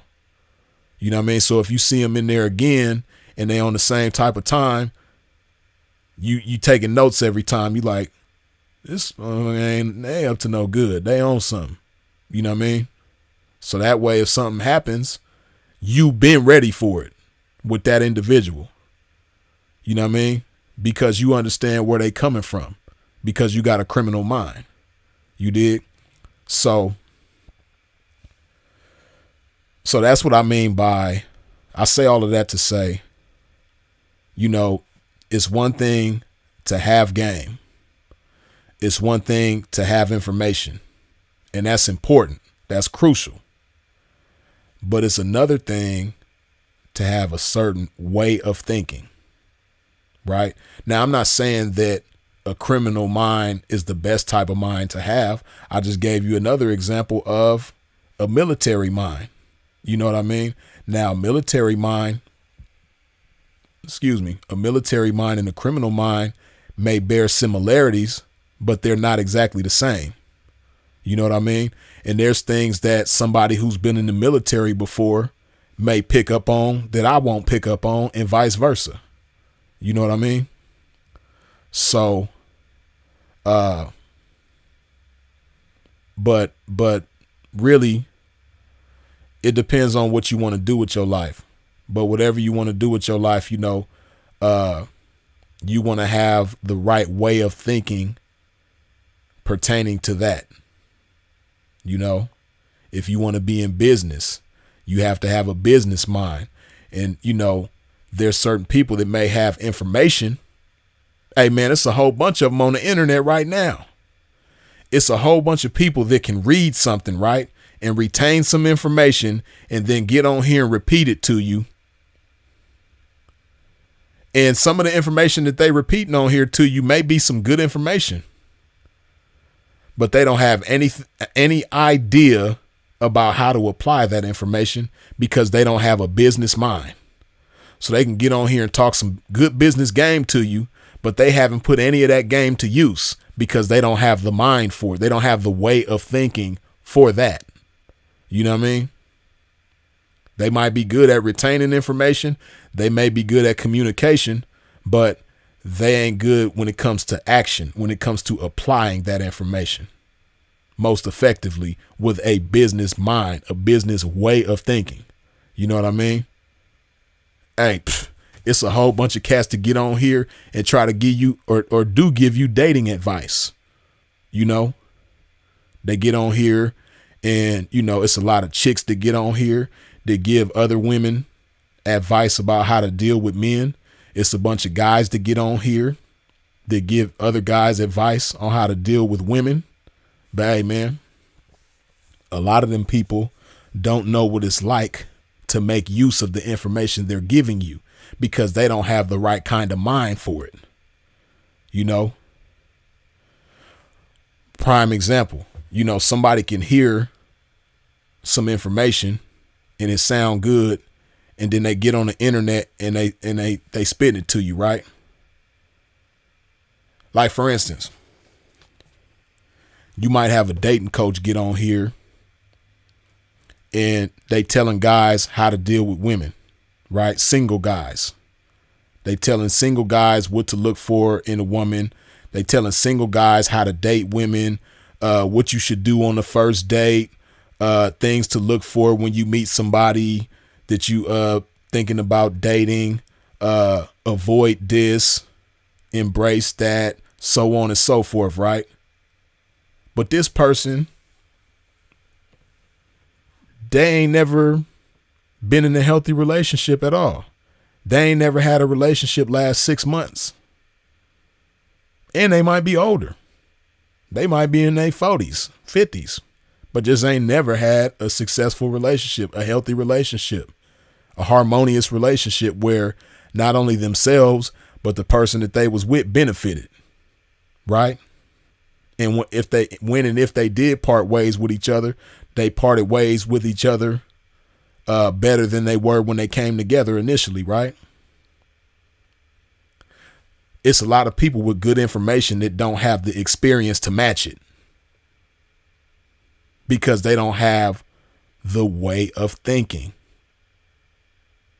They got the information, but they don't have the way of thinking. You know what I mean? And a lot of them get busted out. A lot of these people that get on here and, give you all this information, dating coaches, business consultants, all these different people, spiritual people, when it comes to spiritual beliefs and stuff like that. The conscious community. It's a lot of people with good information. Their information, a lot of them be on point. but they don't have the experience to match that information because they don't have the mind. They don't have the way of thinking that goes with that information to make that information as potent as it's supposed to be.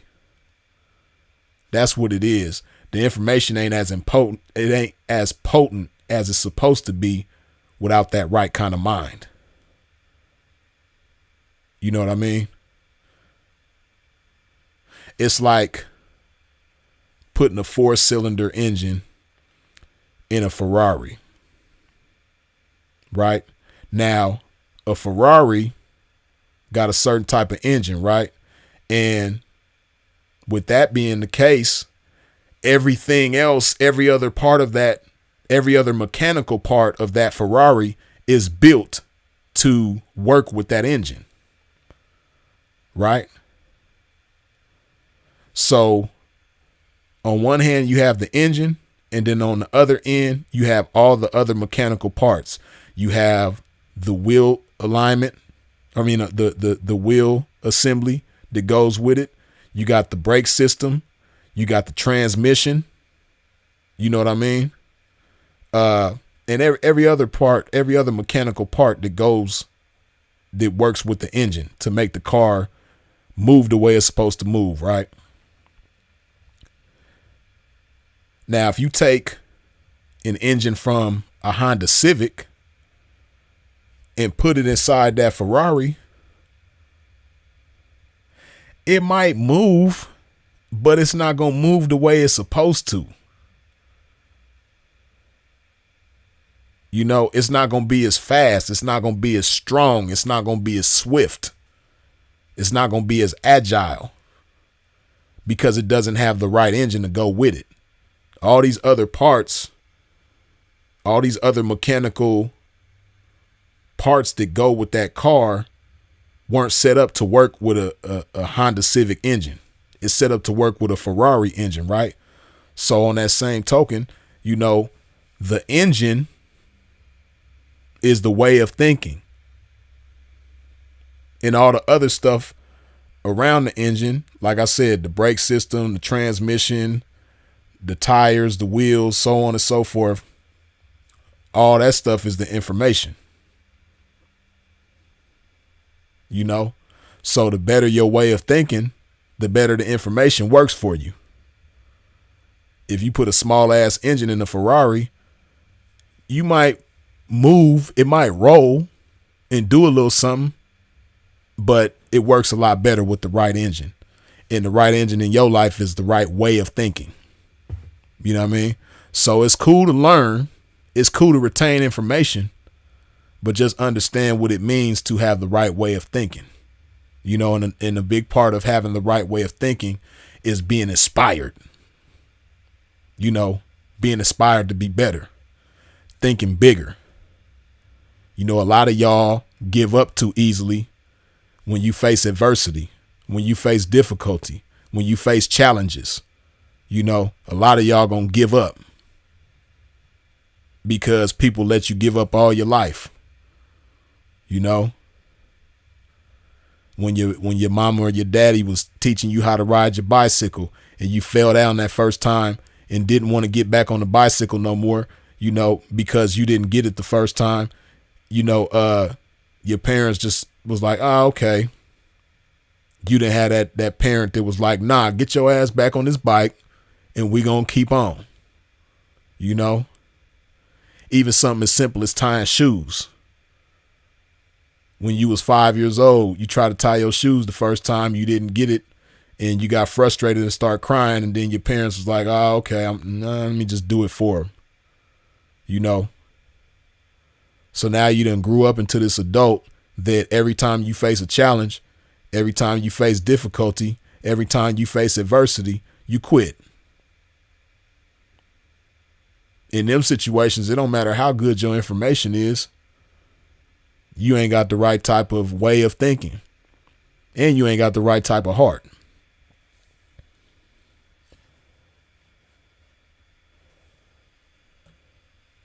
Let me put some more of this love in my body, man. You know how a pimp get when I get to popping this game. If you ain't wiped your feet off at the door when you stepped into a pimp's domain, please do so now. What I mean by that, hit that like button, man.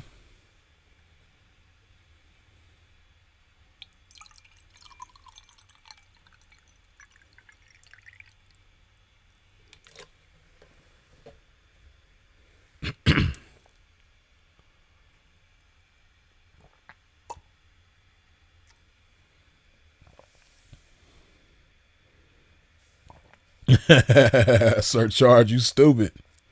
Your mom bought you them. Oh, man. Your mom bought you them Velcro straps at 13. Exactly. You know what I mean? And see, me, I ain't never been that type of dude, right?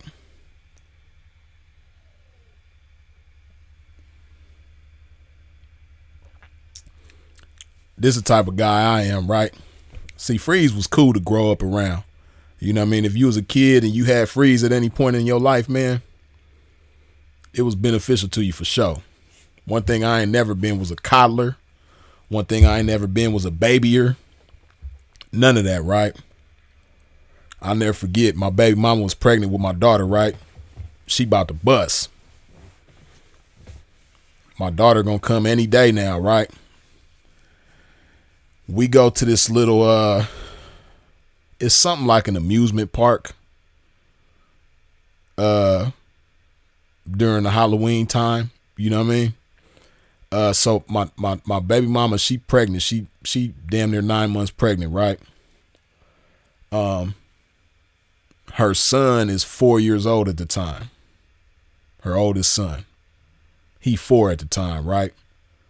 So he got to use the bathroom. So I take him to the bathroom to use the bathroom. He got to go number 2, right? So when we go into the stall, he don't want to take his pants down so he can sit on the toilet. He's sitting there waiting for me to take his pants down.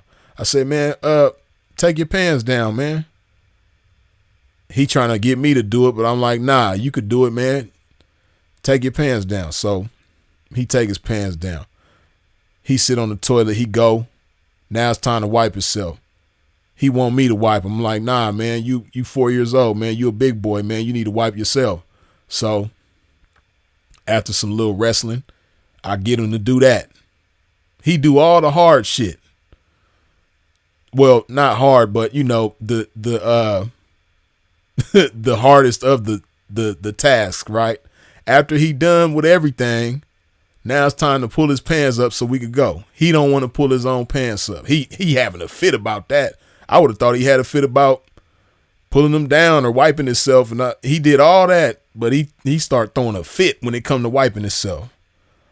I'm like, when it come to pulling his pants up so we could go. He done. I'm like, boy, pull your pants up and let's go. He having a fit. He having a fit to the point where my baby mama, with her big waddling self, she come to the door and she call him by his name. She say, boy, what you in there doing? And he screaming. He ain't even saying nothing. He's screaming. And I tell her, I said, he don't want to pull his pants up and I don't neither. So we just going to be here. And then so she came, waddled her big pregnant ass up into the men's bathroom and she pulled his pants up for him. And then we left. But see, that be the problem. See, if she hadn't have been there, we'd have been there all day, all night until he finally decided to pull his pants up. You know what I mean? And see, when you had them kind of people in your life, those are the kind of people that, you know, get you accustomed to doing things that are uncomfortable to do, doing things that are difficult to do, doing things that are challenging to do. Right? You know, because that's a type of parents that I had. You know, my mom's taught me how to ride a bike, and I'll never forget. I fell down and I hit something. I don't know if I hit my elbow or my knee. I fell off the bike and hit something, and I was crying, and my mom was laughing at me. You know what I mean? But one thing she didn't let me do was quit. You know what I mean? she didn't. After I was done crying, she had me get right back on the bike, and we kept going until I figured it out. You know what I mean? But you got a lot of parents that will just let you fail, let you quit. And then next thing you know, you're an adult that's accustomed to being that way.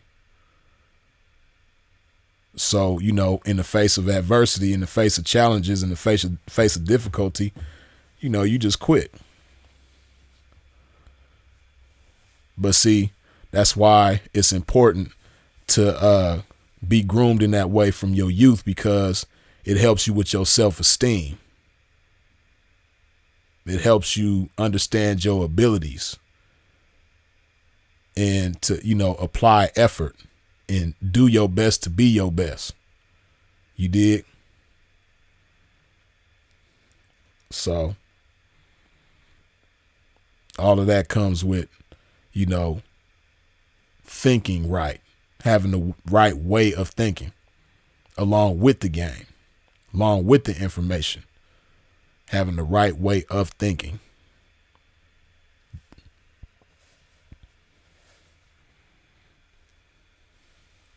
So yeah, man, carry that into 2024 with you. And surround yourself with other people that have the right way of thinking, or at least the type of people that have their open mind, the right, have their mind open to learning to think the right way and have the right way of thinking and develop that about themselves. Back when Freeze was feeding them McDonald's. Nah, Freeze ain't never been that type of parent. My kids, they know I'm anti-McDonald's. It's too late at night right now. I would call and ask either one of them, what's the one thing your dad don't do? They already know, McDonald's. Yeah, Freeze, an old school Clint Eastwood Mexican standoff, King TV. For real though, that's what it was gonna be. The good, the bad, and the ugly, you know what I mean? He would have folded 100%. That's the problem, but it's society. Little man would be liable to die here. Yeah, hey, and that example, that story that I just gave y'all, that's pretty much what the world do with you now. It's certain things that you're supposed to go through that because of social media, because of the internet, because of apps and technology, you just don't go through it. That's just like, hey, it's crazy, man. Like for instance, when I was a teenager, everybody wanted to learn how to drive. Like most of my friends, by the time I was especially 18, by the time I was 18, just about all my friends knew how to drive. It's so many young people, and I'm talking females too. You know what I mean? Especially females now, though. Back in the days, it was so many young females that was teenagers, and just about all of them knew how to drive. But now, it's so many young chicks that's like 21, 22, 23, 25. Don't know how to drive. Don't know how to braid hair. That was another thing every chick knew how to do in the neighborhood. You know what I mean? Was braid hair. These chicks don't know how to braid hair. They don't know how to do nothing, man. They don't even know how to make a good fried bologna sandwich, man. A good grilled cheese sandwich, man. They can't even make good Kool-Aid, man. They like Thyson Campbell, man. Cause Thyson, he can't even make no good Kool-Aid. These chicks the same way, man. They can't even make no good Kool-Aid around here, man. What's wrong with these people? Impost Travels once again with the Big Ben $100 holla. You dig? I started a limo service with a Mercedes Sprinter. If you ever out in ATL, glory to the game. RIP Sinful. Hey, that's what's up. That's good info right there. That's good stuff. Yeah, man. That's the type of stuff that I like to hear, man. Yes, indeed. I'm trying to think. Do ATL get cold like that? I don't think it snow there, but I think it do get a little cold there in the winter, don't it? Probably kind of similar to Vegas. You know, Vegas snow every once in a while. Probably every 10 years or something. You know. Right, like guys say, we was driving at 10, 11 years old. Yeah, man. You know, so that way by the time, but when it come time to get your L's, you ready. You ready to take the test and everything because you know you've been driving. I remember my pops told me, man, because you know my pops when he was young, of course when he became an adult, he went to the army, turned his life around and everything like that. But when my pops was a teenager, he was a car thief, right? He used to steal cars and shit. And he was always getting in trouble. And it was funny. He was telling me how when he first got his license when he was 16, man, he was so bad. He went, got his license, took the test and everything. And, you know, he had to wait for his license to come in the mail. By the time his license came in the mail, it was already suspended.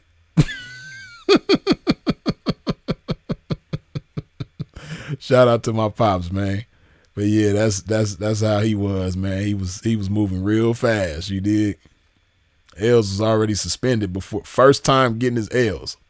16 years old. That joint was suspended, but by the time it landed in the mailbox, you dig? That was funny. It's 20 degrees right now. See?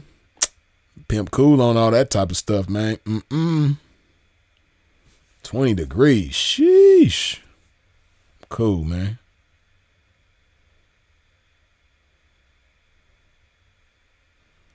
I'm cool on that. 20 degrees, man. That don't sound good at all. It got to be something great going on.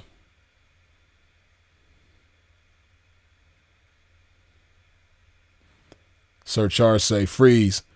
Tell the story about the renegade who put hands on you after thinking your breath was outside the will of God. Oh, nah, she didn't put hands on me, but she was acting like she. Hey, that's a good story. Sir Charles, I think that's Eric Figueroa, ain't it? Yeah, that was a funny story, man. I tell that was so. Oh man. Yeah, so yeah, man, that story, this happened in like I want to say that was 2011, right? Now, I know Simple probably done told y'all this story too. So he might have got it mixed up saying the chick put hands on me, but she did get aggressive with me though and was talking tough. So this what happened, right? Now, this casino that I'm talking about where this took place, this is 2011. That casino currently is called the Cromwell. But back at this time, it was called Bill's, right? So what's called the Cromwell now was called Bill's back then. So me and my partner, I ain't going to say his name. I ain't going to bust him out. But me and him is we in Bill's. Right. And I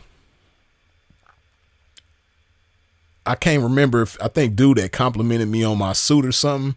You know, when you fly in Vegas, man, this type of stuff happens all the time, right? But dude complimented me on my suit and we standing so you got Dre's in there, right?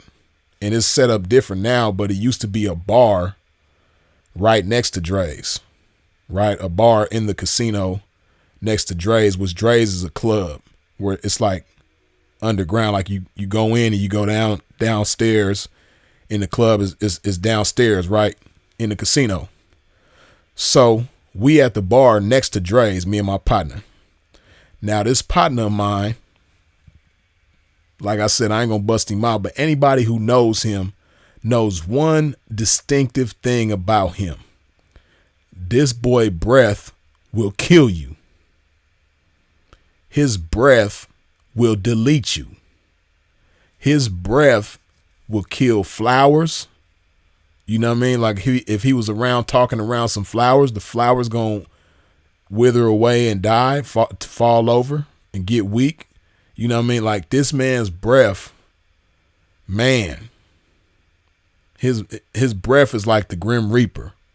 Like when his breath come for you, it's over with. You can't, what you gonna do? You know what I mean? His breath is the Grim Reaper for real. So, man, his breath ain't cool. But anyway, I'm getting traumatized just thinking about it. And I ain't been around his breath in a lot of years, you know what I mean? But it's traumatic to even talk about it, man. But I'm gonna get through it, man. I'm gonna get through it, you know? But, so me and him right there, we chilling. I'm suited and booted, right? I got a white suit on. I'm clean as hell. And, we meet this dude who got like a VIP, like he cool with the people at the door, right? So he walked past, he complimented me on my suit. Then we start chopping it up. He was like, "Hey man, I'm going to Dre's, man. Y'all want to come in with me?" He was like, "I can get y'all in." So we was like, "Okay, cool." So now we getting ready to go in Dre's, right? Now it's these two out of pocket ass 304s, right? We know they 304s just like they know we P's, right? But they see us getting ready to skip the line and go like through the VIP route. So they try to ride our coattail into the joint, right? Now my partner, like I said, he's standing right next to me. So we all talking. So the chicks, these two out of pocket 304s, they run up and try to like latch on to us so they can ride our wave into the club, right? So they both was nice looking, but one of them was like really nice looking, mocha complected sister, you know what I mean? Fly from head to toe, and known for being down around there, known for getting dough. And she was messing with a reputable individual at the time. I ain't gonna say his name neither, but a cat out of New York who was known for doing his thing real heavy in them days. But anyway, right? So the chick I'm talking about out of the two, right, the attractive one, they both was decent, but the one was like more attractive. So she like right next to me, right? So when she come up and start talking, we all talking, her friend, the guy that's getting us in there, and my partner, with this with this reach around breath, that boomerang breath, like if he facing the opposite direction of you and he start talking, his breath is going to boomerang around and come back behind him and smack you in the face. You know what I mean? He got that boomerang breath. So his breath travel, you know what I mean? Like y'all probably don't remember the Transformers, you know what I mean? Starscream, he had that little, the cartoon was different than the movie a little bit, but he had that little tape, that cassette tape that'll come out his mouth or his chest or whatever, and then run around and do his thing. That's how this boy breath was, you know what I mean? Like he could say some words, and then them words was like physical. They was like tangible, like you could touch his words in the air because his breath was so strong. His breath was so potent. So it's like he could say something and those words will leave his mouth and then they'll move around and start trouble with people. You know what I mean? Like his breath would like release words, and these words will go around, slap you upside the head, you know what I mean? Get in your face, go up your nose, get in your eyes, hit you upside the ear. His breath was just like real aggressive like that. He could say words and these words would just get out and cause trouble. You know what I mean? So that's what these words here did. He said something and his words left his mouth, and I guess they must have smacked old girl in the nose, right? So she was offended, understandably so. You know what I mean? So she just like bold, just come out with it. She like, your breath stink. She was just bold with it. She like, your breath stink. Just straight up. Like she went from being real sweet and real cool, you know what I mean, trying to ride our wave into the club, to just, your breath stink. So I'm like, damn, now I'm in a situation, right? Because it's like I know who breath stank, but she don't know whose breath stank. So I'm trying to let her know that it's not me, but at the same time, I'm not trying to let her know who it is because I don't want to bust my partner out. Because you got to imagine we in front of a club and we're in a casino, so it's a lot of activity going on. It's a lot of people in the midst. It's a lot of people within arm's reach. You know what I mean? It's crowded in this area, so this could be anybody's breath. But because I was the closest person to her at the time, she just assumed it was me. But I didn't want to reveal to her like it's my partner. You know, he got a disability, you know what I mean? He got halitosis, you know what I mean? He get a check in the mail for his breath, you know what I mean? Because it's a disability, you know, he's disabled. Like the government gives him a check for his breath, you know what I mean? I can't just tell her this because this is my partner and he got a disability and I ain't trying to bust him out about his disability, you know what I mean? Because it's like I done seen this man brush his teeth and he still got this breath. So it's a disability at this point. It's not like he don't be trying to do something about. I don't know what the problem is, but it's a disability, right? But anyway, I'm not trying to let her know my partner's disability, but I'm at the same time letting her know it ain't me. So she like, yo, breath stink. And I'm like, you tripping. She like, nah, your breath stink. And so I kind of like lean over to her, right? And I'm trying to whisper to her. But because she think it's my breath, she won't even let me lean over and whisper to her because she think my breath is the one that's kicking like Van Damme. You know what I mean? She think I'm the one with the Liu Kang breath. So I can't even lean and whisper to her. I'm trying to lean over and whisper. I'm like, look, you know what I mean? I smell what you smell, but it ain't me. You know what I mean? So I kind of like, she wouldn't let me get close. Cause she thinking I'm the one, but she did hear me say that though, right on the low. She heard me whisper that to her. You know what I mean? Like, hey, you know, I smell what you smell, but it ain't me though. You know what I mean? Just letting you know. She get loud. She like, no, that's you. You know what I mean? No, that's you. That's your breath. That ain't nobody else. That's your breath. You know what I mean? So I'm like, damn, man, here we go. So I'm like, hey, you better chill out. You know what I mean? You do know you talking to some more of it. You know what I mean? And you do know you out of pocket right now. You really need to keep it cool. You know what I mean? So, you know, she was tripping like that, right? But in spite of all of that, we all go into the club together still, right? The guy that was getting us in, he also gets her and her girl in. So all five of us, the guy who had the hookup, me and my partner, and then her and her partner, we all get into the club, right? But of course, you know, they going in there to try to catch. They going in there to try to catch a date, right? So obviously when we go in, we part ways. So, you know, it's a pretty decent sized area down there. They got different, it's kind of like sectioned off in different areas. You know what I mean? Like they got a dance floor over here. They got another little area over here where you could kick it, so on and so forth, right? So they got tables and seats, like little booth areas you could sit. So this chick, man, I must have really offended her, man, by her thinking that this was my reach around boomerang ass breath, right? Because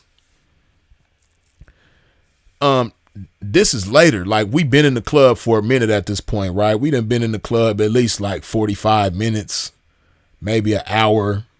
You know what I mean?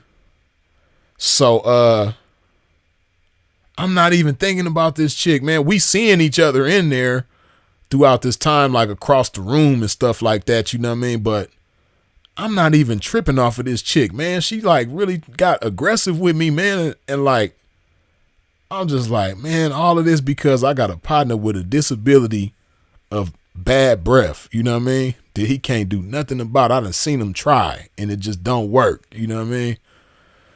So I'm like, shit, boy, the shit you go through for your friends, man. So I walk past the chick, right? Now, when I walk past her, she's at this booth. And that's the cold part about it. Her and her friend, they talking to these tricks. You know what I mean? They got some action. They probably about to catch, a DJ. Man, I walk past this chick and she just say like something disrespectful to me, man. Like something to the effect of like, oh, stank breath ass. Right? So I'm like, hey man, you need to chill out. You being like hella disrespectful. She's like, nigga, shut your stank breath ass up. Wooty wooty woo. She like, I'll do this to you. And now she threatening me. I'm like, damn. And I'm just thinking to myself, like, damn, is this what my partner be having to go through with this breath? Cause I'm the man next to the man. I'm not even the man. I'm the man next to the man, and I'm going through some stuff behind this man's breath. So just imagine if you the man himself and you walking around with this breath every day. Boy, he must just be getting into it. He be starting gang fights. You know what I mean? Like the Bloods and Crips probably start fighting because of his breath. You know what I mean? Like the GDs and the BDs in Chicago, they probably really start fighting behind his breath. You know what I mean? Like the A-Trays in the rolling 60s, man, they start beefing over this man's breath. Y'all think it was behind a girl and all this, nah. It was behind this man's breath. Like he's responsible for gang wars. You know what I mean? Like he responsible for all that type of stuff, like World War II. You know what I mean? Y'all think it was because, these different nations was disagreeing with, nah, it was behind this man's breath. You know what I mean? Hiroshima, back in I think it was 42 or whatever, when the Japanese bombed Pearl Harbor. They bombed Pearl Harbor because he was over there in Pearl Harbor with that breath. You know what I mean? Like it didn't have nothing to do with the government or none of that. Nah. The Japanese was like, man, he over there in Hawaii with that breath, man, we finna bomb his ass.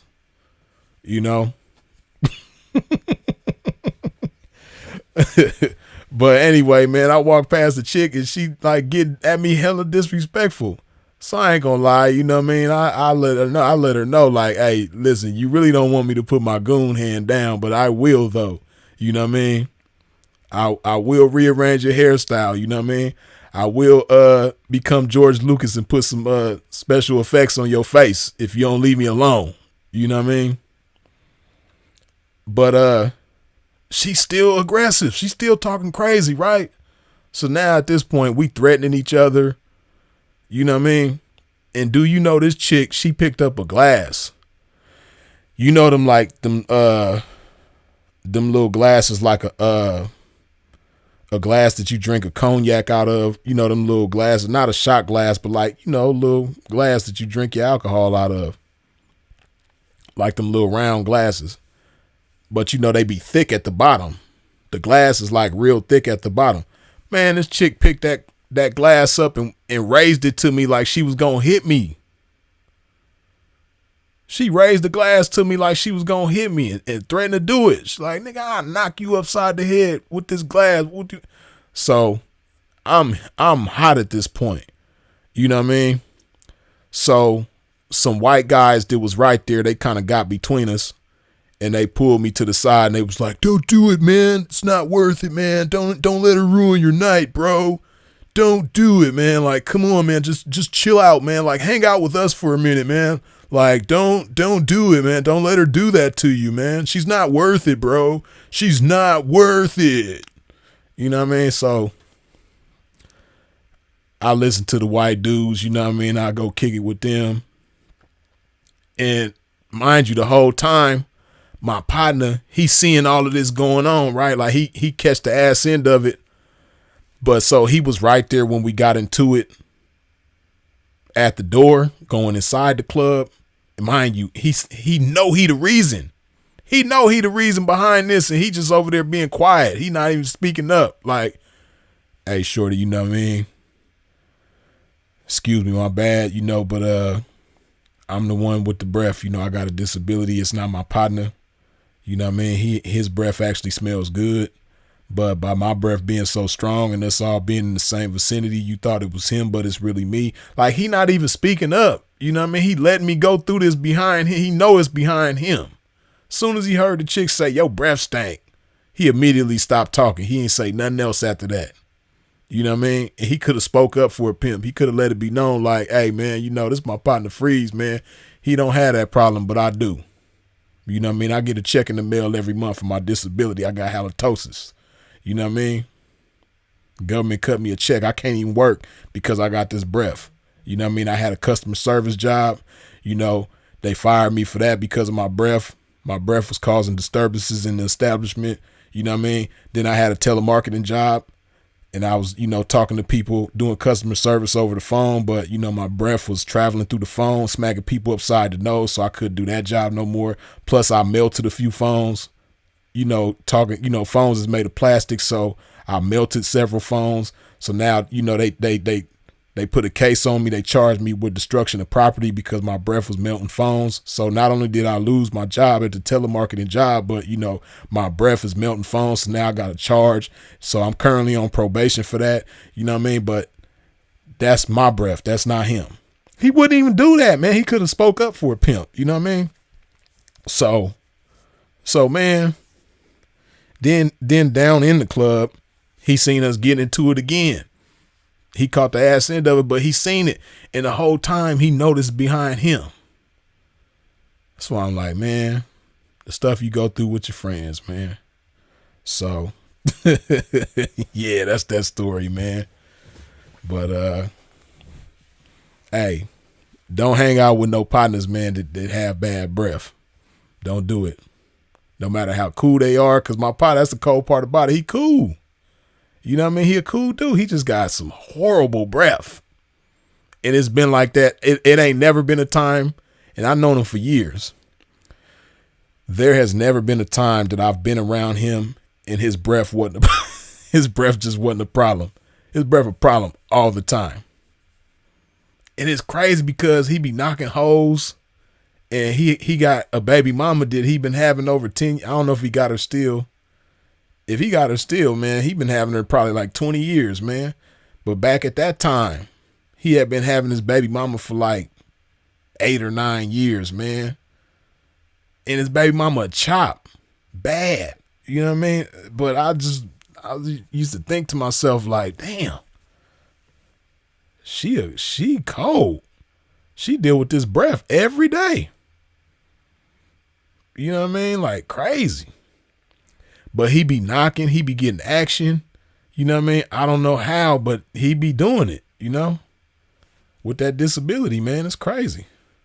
That just go to show you, man, hey, to those of y'all out there, you might got a disability, ain't no excuse, man. If this man with this breath could still knock hoes and do his thing, you can do anything. There's nothing you can't do. You know what I mean? Maybe he might can get like some corrective surgery. Like they gotta go like down in his esophagus and maybe his lungs or something, and like, you know, operate in there, get whatever. It's like a dead animal went down in there and just like an animal went in there and just died and just been in there for years or something, man. I don't know if that's what I don't know if that's what happened, but that's probably what it was though, because it smelled like a dead, like, you know, that little boys in the hood. Y'all want to see a dead body? It's one right up in his lungs or his esophagus or something. You know what I mean? Yeah, man. Yeah, tongue transplant. Nah, because it's deeper than just the tongue. Like if he got a tongue transplant, that'll probably help a little bit, but he's still gonna have that breath. That's something internal. That's something deep down in his body somewhere, man. There's more to it than just his tongue. Cause that's what I'm saying. I done seen him brush his teeth before and still had that breath.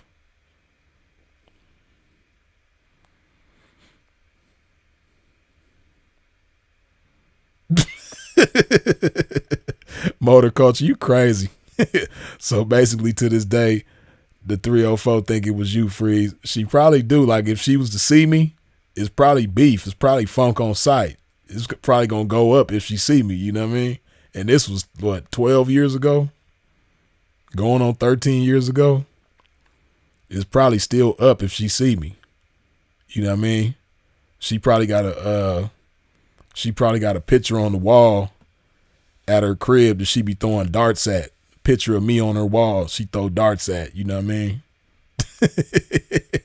She probably doing, voodoo rituals on me and shit like that with my picture, you know what I mean, to try to heal me of this breath that I really don't have and she think is me, you know what I mean? She probably got like a little voodoo doll that look like Freeze, man, that she doing spells on to get rid of this breath, you know?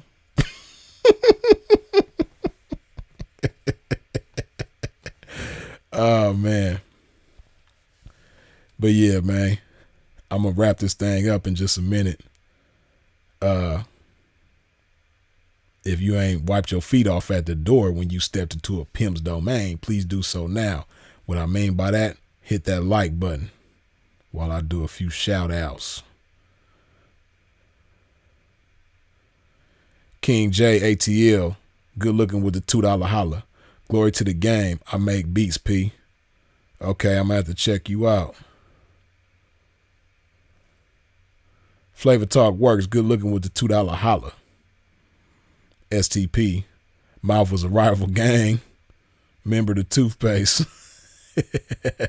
Nah, that's the cold part about it, man. Like, I guess it would be a rival gang. It was like they was going to battle every time he brushed his teeth. But I seen the man brush his teeth and that didn't help, man. I don't know what the problem was, man. It was something deep. Like I said, it was like something crawled up in him and died or something. Catch a DV charge with breath like that, a chick think you hit her. Right.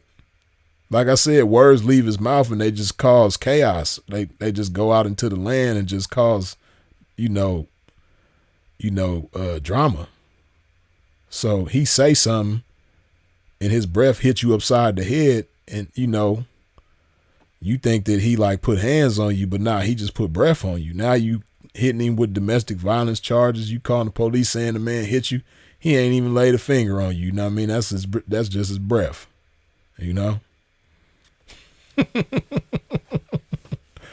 Yeah, man. Let's see. But yeah, man, I'm going to go ahead and wrap this thing on up, man. Hey. But before we go, a pimp got to put some love in his body. Mm-hmm.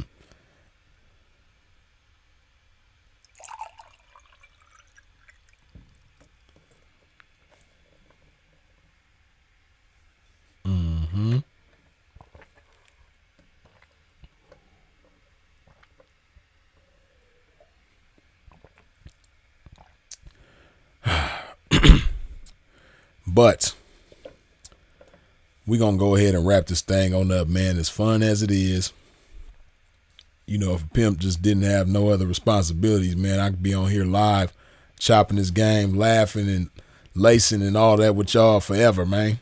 But pimp going to go ahead and wrap this thing on up.